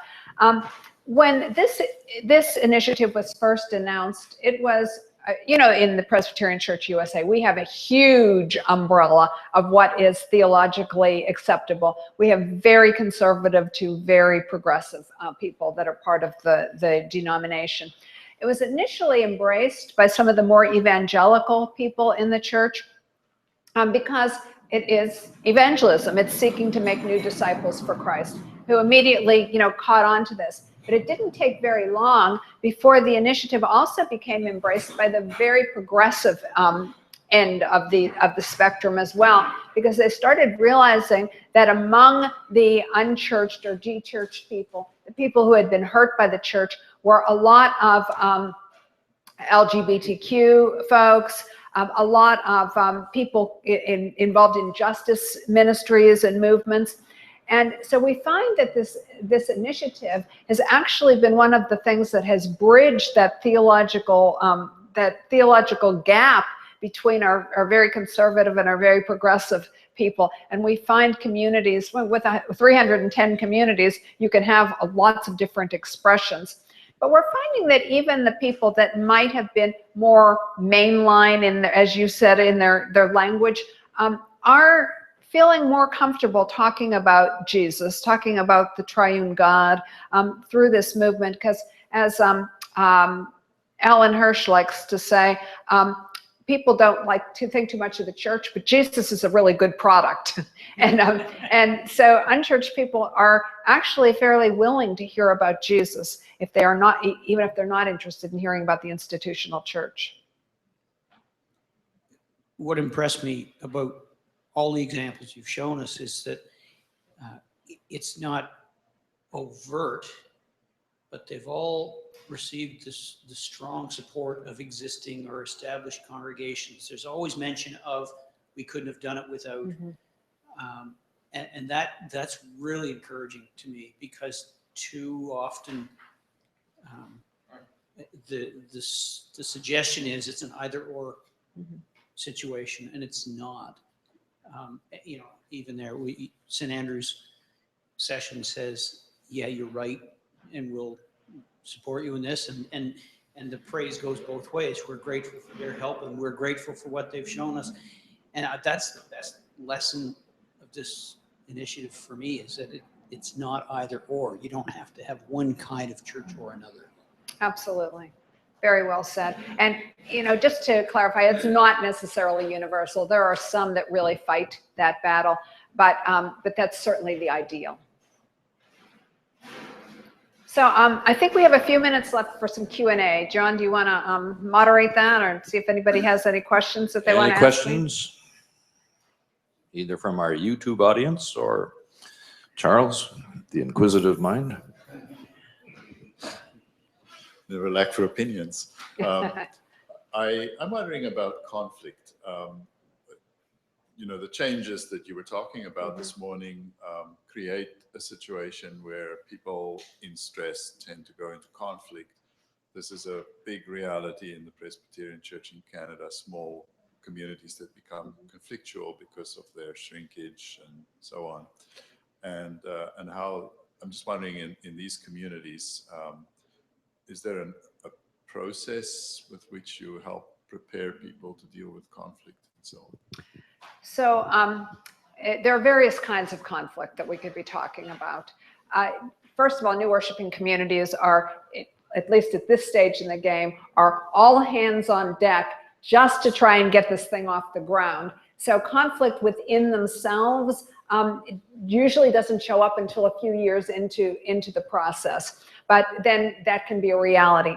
The other kind of conflict that often happens early on is conflict with other churches, especially when you're talking about new worshiping communities in a fairly populated area where there might be another church a couple blocks away or in the same neighborhood that will often feel threatened by a new worshiping community coming in. And then the third kind of conflict we often see is a presbytery that sees a new worshiping community coming in their territory, or as one executive presbyter said to me, that's a church in my presbytery, and what are they doing there? So there's sometimes a territorialism by the presbytery that doesn't see a vision for starting something brand new. So that can be a conflict. Now, we believe that all of these communities are Presbyterian. They're part of the PCUSA. And so as a denomination, we have some ways of dealing with conflict, and we try and keep people accountable to all of those ways of dealing with conflict. But that's one of the reasons we highly recommend a coach being involved with the project from the very beginning. That coach can be an outside person that can work with the community, can work with the leader, can work with the presbytery or the partner congregation, and help everybody come to the same page. I'm not saying it's a seamless process. We have had probably, we say that we have 310 communities on our list. We've probably started 350. So that gives you an idea that some of them have simply never gotten off the ground. Some have gotten to a hard place and said, oh, we're not in it. We can't do this anymore. A handful have left the denomination, and a couple have simply continued to thrive but have not been recognized by their presbytery. So conflict is a part of this, as it is part of life in general. Yeah.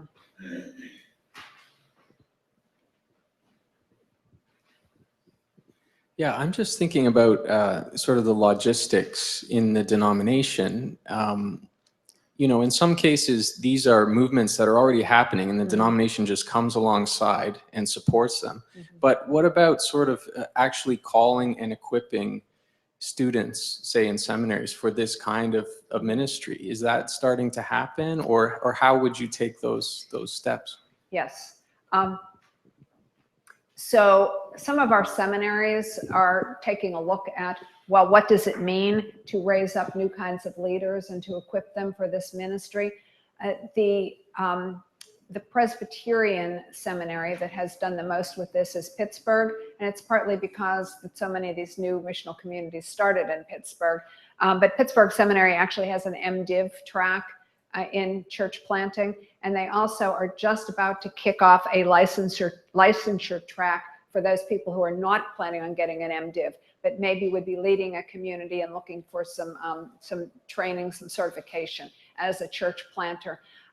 We do recommend to presbyteries. That's one of the parts of my job, is to travel around to presbyteries and help them begin to pay attention to people who have the skills that it would take to start a new worshiping community, and encourage them to go to some of our training events and participate in our assessment that we offer.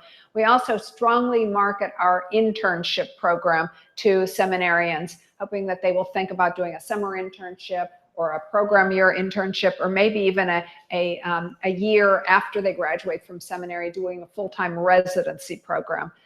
So we really are trying to keep this conversation going on the seminary campuses and in the presbyteries as well. Basically, another thing that you sort of referred to in your question, I like to say there are three ways that a new community can start.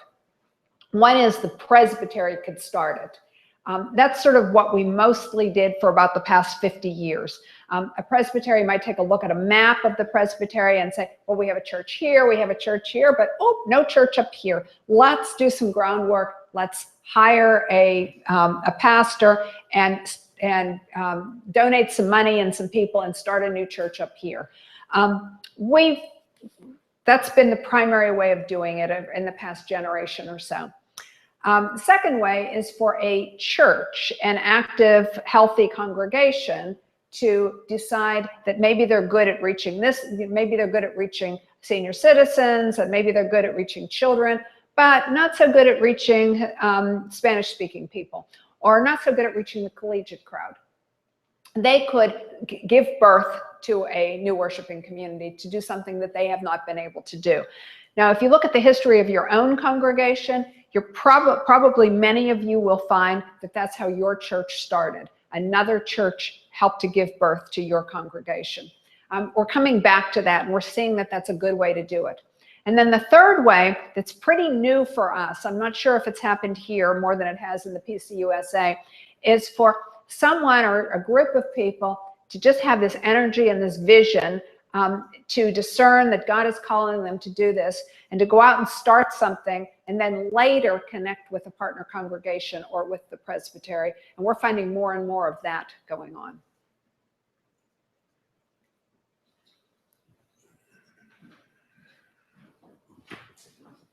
And it looked like the ministries were very discipleship focused, bring into relationship with each other, into relationship with Christ, and translating that love both into lifestyle, economics, everything that's going on in the culture of the community. And then we come into presbytery in terms of governance and management. And I'm just wondering, maybe some people that are a little more current in the Canadian scene, what are we doing, at the presbytery level? Are we looking at what's going on in the community? Is there any centers for analysis in that? And they do that in the USA? Like, is the presbytery saying, okay, this is what's going on in this presbytery, and here's how we do that? Or is it really more at a congregational level, that we're really a congregationalist system rather Mhm. than a governance system, and we're at war, maybe not war, but we're in tension between the two. Yes. And for us, there's some of both. And it partly depends on how functional the presbytery is as well. We have some presbyteries that have large staffs, that have some money, are very interested in being equipped to do this kind of work, provide great oversight for new worshiping communities. There are some presbyteries that don't have any staff and are just trying to do the work that's required of them by the Book of Order, and may have a great vision for doing this, but don't have the equipment for doing it, and may encourage congregations to take the lead on that. We also have some congregations that just are have planting in as part of their DNA, and really take the lead in doing that. In our polity, a new worshiping community, for it to exist in the PCUSA, has to be connected with the wider church, either through a congregation or through a mid-council, like a presbytery or a synod. So they can't just be out there on their own. We're not in the business of starting Lone Ranger congregations. We think there's just way too many ways for that to go really badly wrong. And it's also for the protection of the new community itself. They fall under the tax exempt status, and also the insurance of the larger church that way. Well, I'm noticing the time, and we have another program starting in an hour, and we have some lunch to eat. So I'm going to ask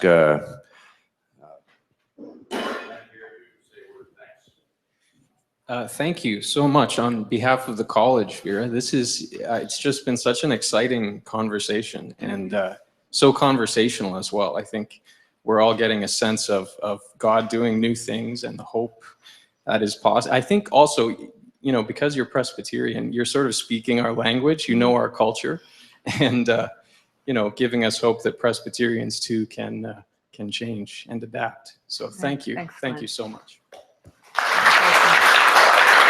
Thank you.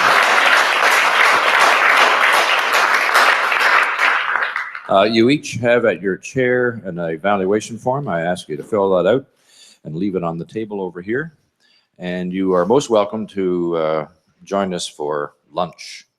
And we've ordered some gluten-free for any of those people who choose that. So take a little break. And I need to say grace too. Let's bow in prayer. Gracious God, we thank you for this day and the opportunity we have of hearing and listening to what your Spirit is doing. We thank you for this encouragement and for the planting of seeds within us, in our imaginations, in our hearts, as we seek to be faithful to you in lands of exile. Grant, O God, your blessing upon each one of us as we leave this place, and may we serve you bearing fruit in your vineyard. So be with us now. Bless our conversations. Bless this food to our use and ourselves in your service. In Christ's name we pray. Amen.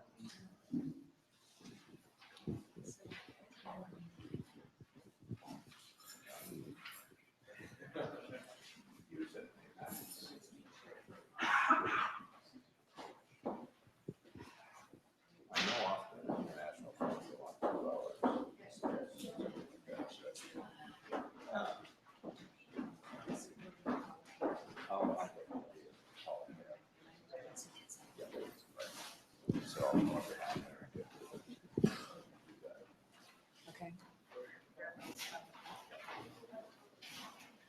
And you can grab a sandwich too. Okay.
Oh, I haven't been searching for it.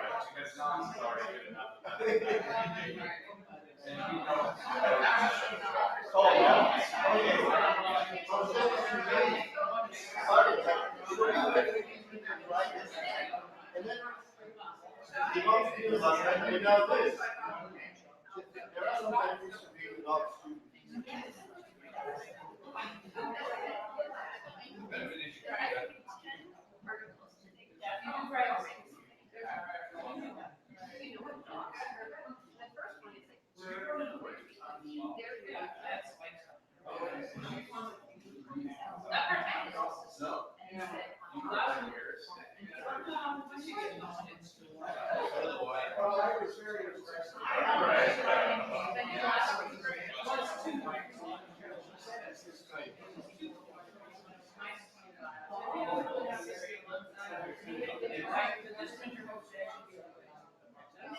At least until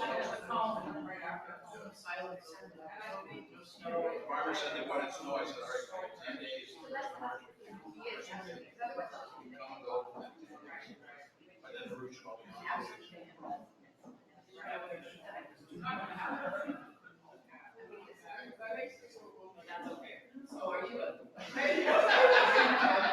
I was overwhelmed by all that stuff. So I had to do,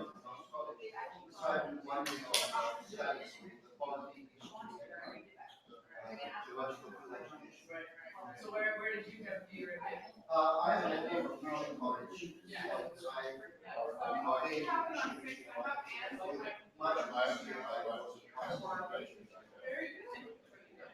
I've seen a lot.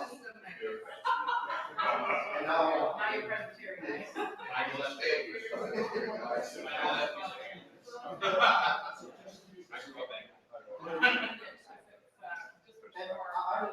like it.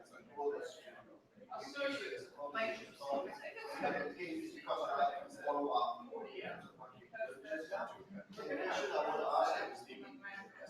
Sorry if I'm conducting here. Yeah, but I just want to know, because what you are sharing is so incredibly enlightening and encouraging. But when we go back to the real world, and to me there is a disconnect. And I just want to yet another seminar, yet another conference, see the light, and then go back to the real world again. It doesn't have to, so that's what I like to do.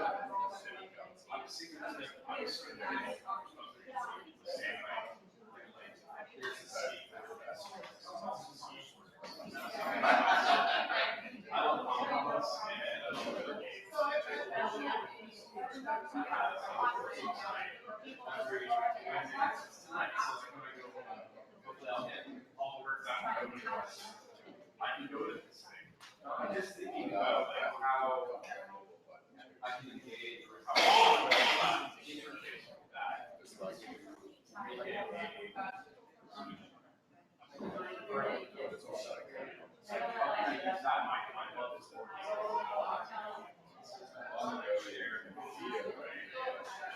I've never really I love these things. These are my hobbies.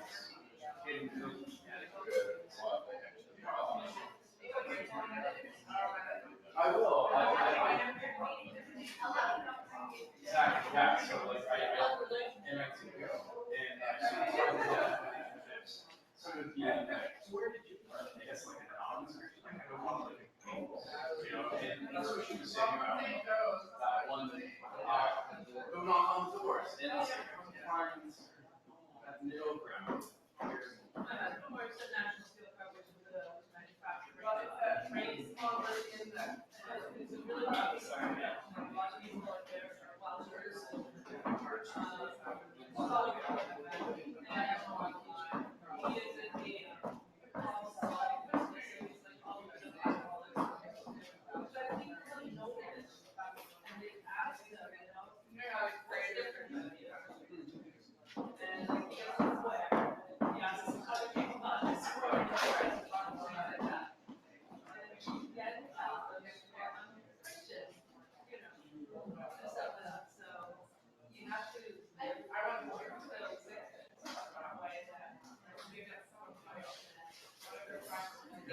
Your point is very good about coming on these things, but when they're, the videos don't show you like all the groundwork and that part is, that's the part that's really very disturbing.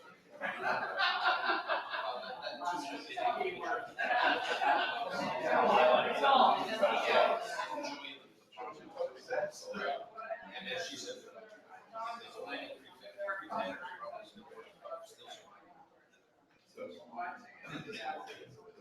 for me personally, now 2 years, plus years,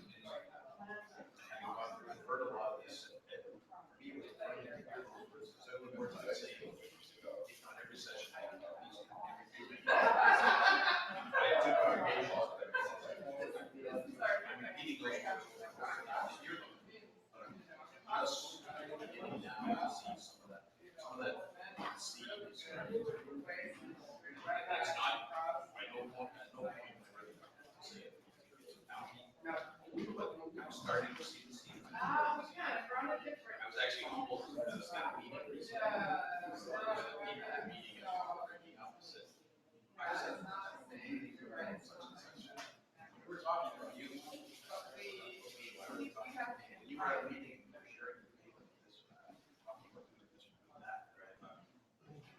I don't remember what meeting it was. We were talking about her person. It's getting up. It's not just going up.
Turned around and closed the door. And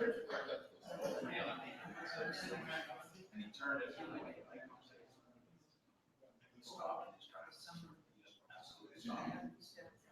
And then for the first time, possibly in his life, he actually spoke to them using the word repent. And he got his message across. We all knew he wasn't happy. We all knew he had to get him happy. Everyone else left the office and turned around. Here's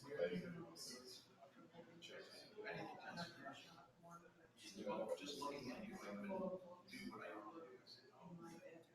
That wasn't me. I didn't do anything. The Holy Spirit made that. I didn't do anything. So living your life is being touched.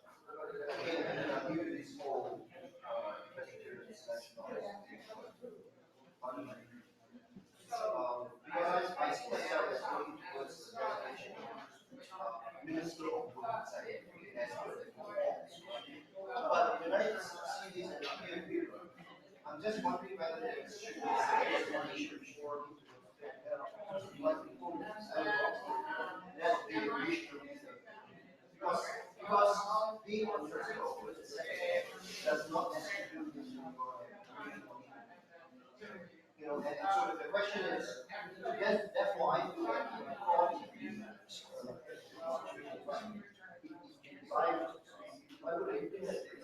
Then I'm going to give a very bad call.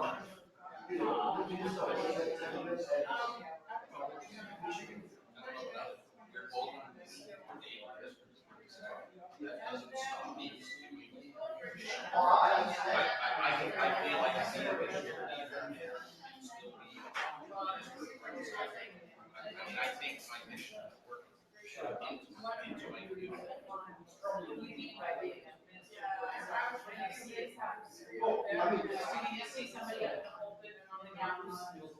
Because see, when it comes to watching the church, whether it's the people in the church have that. You let me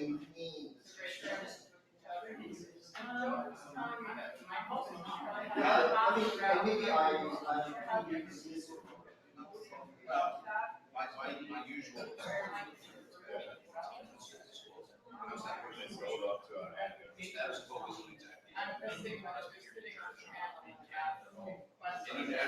Anywhere, right? It's right. It's not what I would call private. There may be a few congregations as a denomination, they're not private. So maintaining the status quo. As soon as that's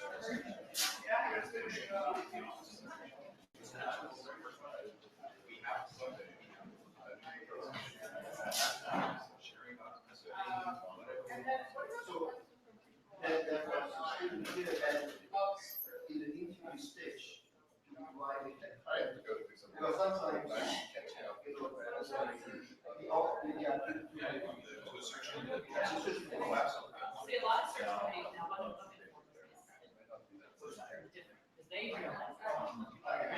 I know the church I have now, first of all,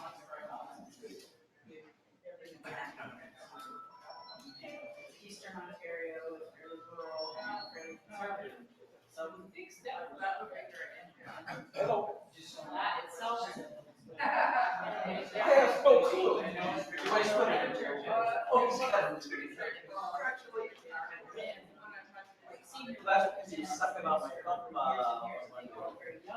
He was working really hard at trying to get it back.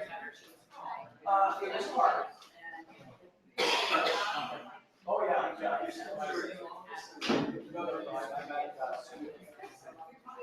I'm actually having lunch right now. I'll give you a call. I'll give you a call later.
Obviously, whatever I was saying, I wasn't aware of my minister role. I don't think I was any other thing. I'm still taking that nation of whether it's my message on something, whether it's ministering sacrament.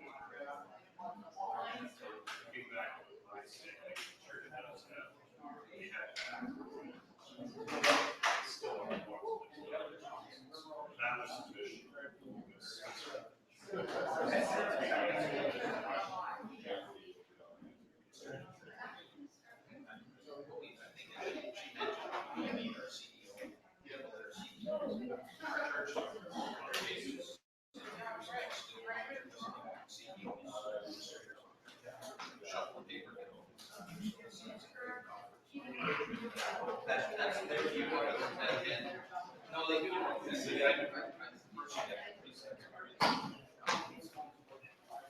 My congregation.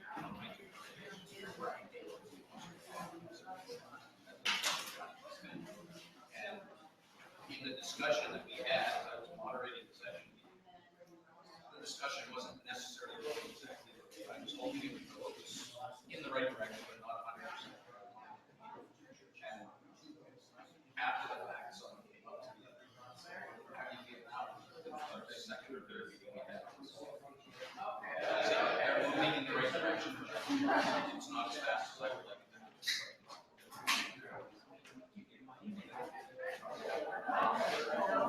2 weeks ago, we met this issue. It's close to our own.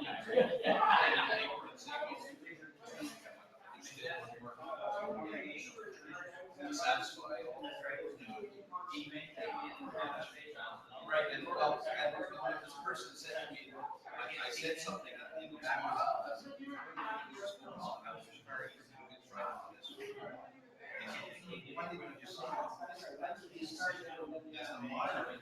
can't tell you what to do. I can lead you, I can direct you, but I cannot tell you.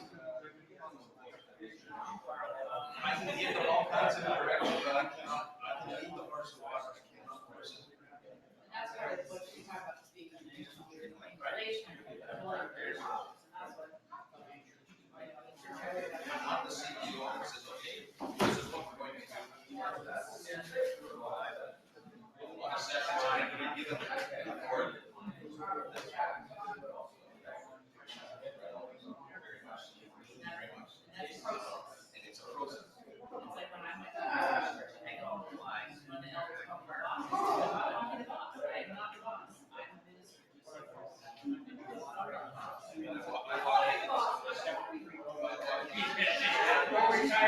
The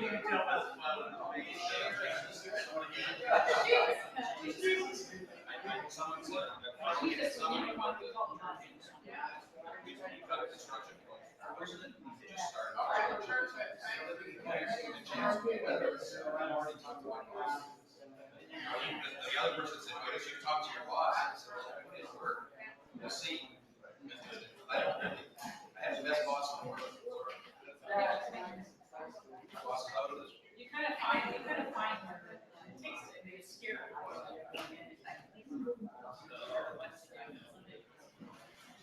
You know who you are, and take a step of faith. You know your personality, you know your style, and works for you.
He reminds me of that all the time.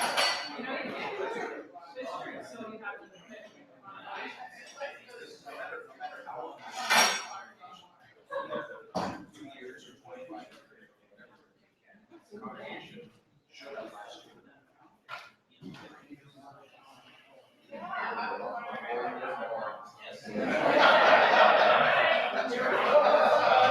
I have two congregations. 2 weeks ago, we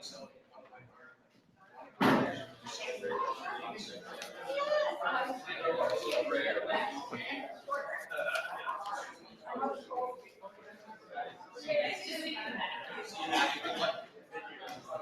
Take it easy. Yeah, nice to see you. No matter how long I stay, it's Good work.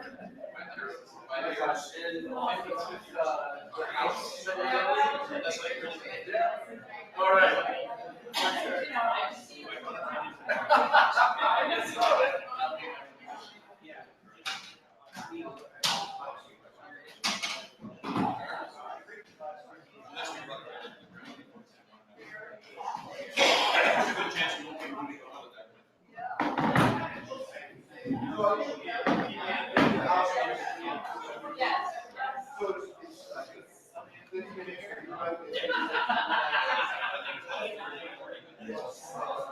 It's not smack dab. We weren't able to find the piece of rubber smack dab.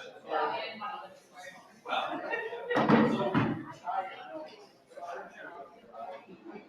there are others we can choose. We can choose one. There's a church over there, a couple around us.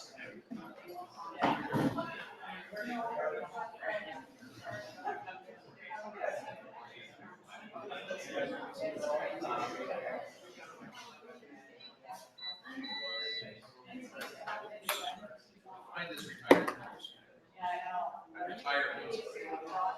I'm retired. I'm already retired. Good question. So I want to ask you because you said something about moving from the Yes, yeah. Because by my life Well, and you may end up, staying there. I know I was, it was summer, I actually worked in that. I was dinner moderator in church. How big is it? Yeah, it's very small. Some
It'll be a big change for him. And her too.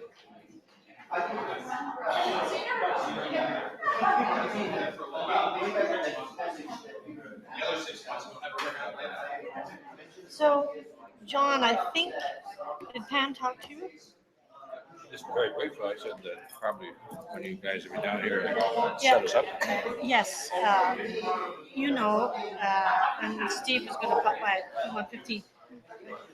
But I think she wants them to do, like, they're each going to have 20 minutes to present, so they'll present here. Well, they can or they can use this. Thanks. Well, all that to say, they don't have to sit here. Right. Until after the break, right? And then we're going to have, so we'll have a break after they give their presentations, and then. Well, I think they'll sit here and we'll introduce them. And I think if they want to, they can just sit with this and talk. If they want to get up here, that's fine too. Okay. Because it might be easier if they're, I don't know if they want to walk around, because if they want to see their slides. Right. So in that case, we should either have them here so they can see when they're presenting. Okay. And use this to move the. Yeah, this is the clicker, so they can, or they can use this and walk around, I guess. Yeah, and then after, when you have more of a discussion, we can have them sitting here. Now we have these gooseneck microphones, but they are not microphones for the room. They are microphones for the people. I think we're better to have them pass it around. I mean, I've been at many panels, and this is what often they do. Okay. Okay. It also controls people talking over each other. Right. Yes, that's true. And interrupting, and yeah. That's right. Okay, so we can do it that way. Yeah. What is this here? I don't know. That's just the way we ended up this morning. It's on the wall there. Okay, so I don't know what this is.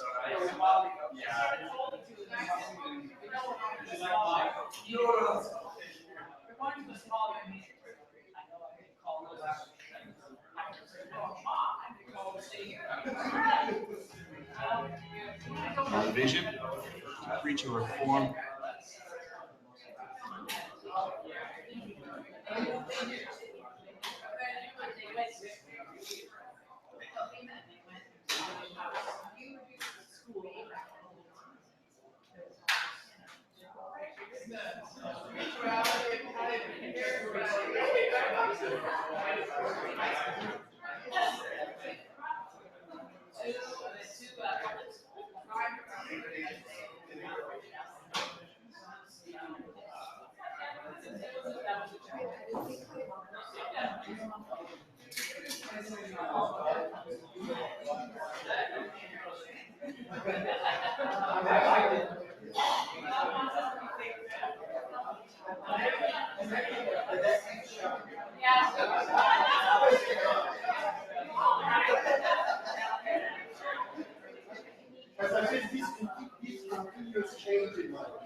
So you know it's coming.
I hit that problem. I thought it was Dorcas from her.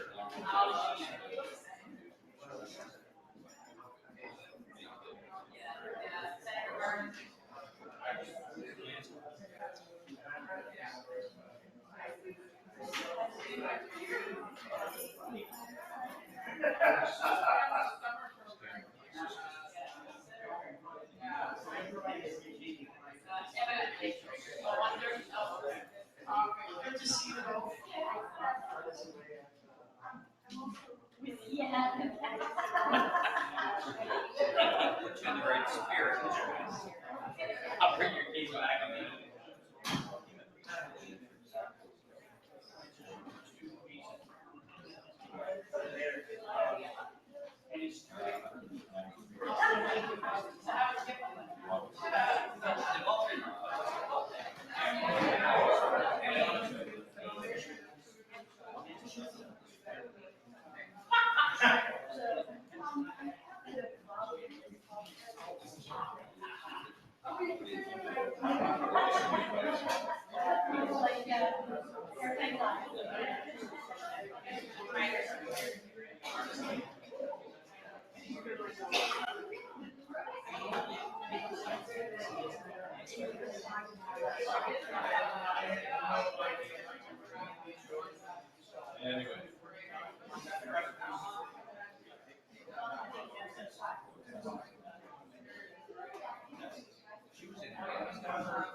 So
you speak from there.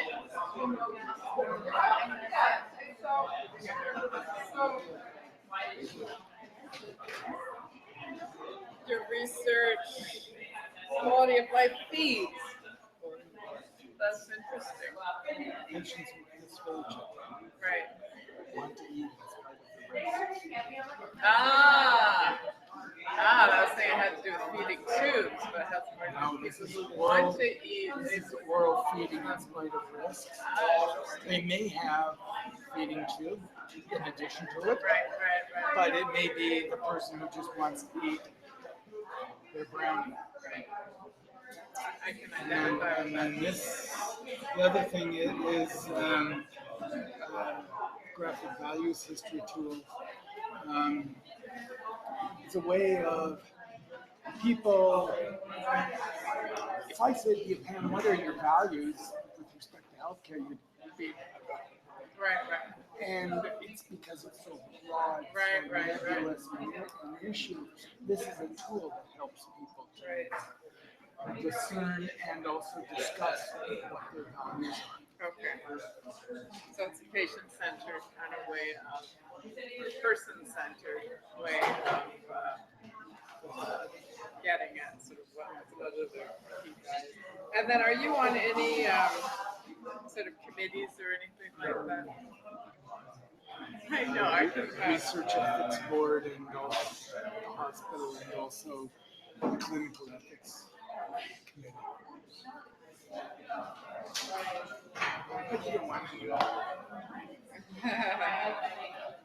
Otherwise, you'll just make me shrink. I'd love to have PowerPoint? Okay. I gotta run up to my office for a minute. I think that's good. So we'll just start copying those over. Good, just put them there.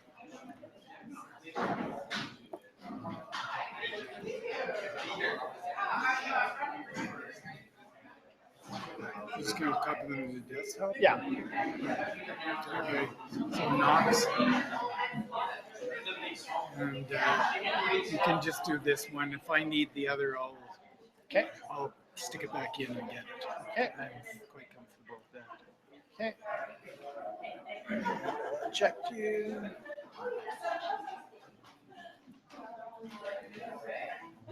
So they're not going to use they're just going to use this mic. Okay. John felt it was easiest. Okay. And that way it would also keep interruptions at Okay. minimum. So, And then we have other people with sticks. I don't know. They should have. So during, I guess, how does this work? When they're finished theirs, Someone will have to come in, and then we'll just have to have the camera angle as such to include the. okay. Yeah. But I told that when at the end, after the break, when we change to question answer, to have the camera go to the person in the audience who's asking the question, and then we can put the camera back on the speaker. Okay. I think it'll be hard to manage that. Oh, really? Yeah. Oh, okay. I just thought it would kind of jazz it up more. Yeah. So you want to have a wide angle shot of the audience, or I'm not sure. Yeah, I guess so that just so sometimes at the so he's just gonna switch like here and here. well, I guess if he has the Yeah, but somebody will have to be here to switch between the audience. Oh, so it's not just a matter of No. Oh, okay. So you wouldn't recommend doing that? You could. Yeah, it's doable. Oh, I see. So then you have to. Somebody has to be here to push that button if you want to switch. Does he have to do anything then with No. that? No. Well, he'd have a wide angle. So that's where the stick goes? Yeah. And then we'll just copy it to the desktop. Okay, that's great. Oh, I already have one there, but that's hers. I saved it. That's from this morning.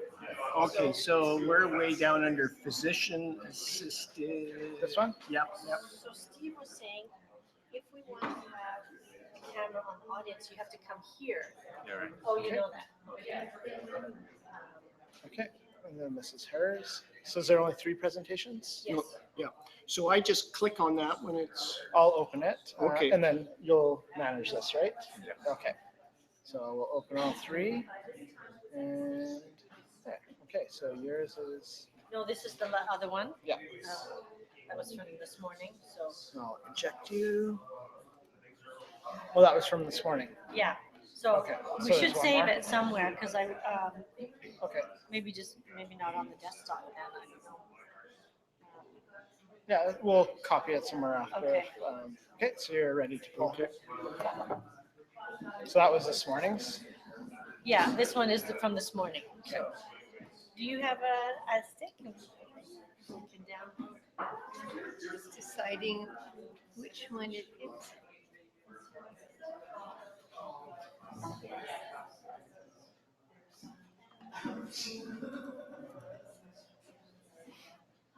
One of them is a PowerPoint and one's a PowerPoint 97. Sorry. Can you just flash it again? Because they're 2 different. All right. Probably this PowerPoint will work on this, I would think. Okay. Thanks. Check. Yeah, would you mind checking just make sure we can open it? Sure. I went to a talk where I had it opened on my computer, wouldn't open anywhere else. You're good. Okay. Yeah. Okay. Thank you. So those are the 3 with 3 presentations. So you got 3 on there? Yeah. But not this morning. I called it position. Not the one, not the one from this morning, but you have another one. That's There's 3. exactly what Okay. the Yeah, Supreme so- Court calls it. Okay. I changed it and we So can they're just good to talk at go? the end. Docs are asking, And then some docs are panel. So we'll start that soon. Okay, yeah. I left oh there it is. I was like, And I left part my of it tools. is, Oh, I saw that um, yesterday. I thought, who's are these? we assist Yeah, people I didn't know buying who all the they were. time. Hey. So what this is So only the for our sakes. PowerPoints are Help downloaded us know onto what are we assisting them by desktop doing, already. using their desktop. So, We're hastening, it's that's an just- intentional thing. So in between, Good it's really reason, but we easy. need to They don't even have to come up that here and that's what put we're their doing. stick in. And people need to know, and not then to just, and not that I'm coming to the bedside. Here. Help them do whatever. He's going to So, do that.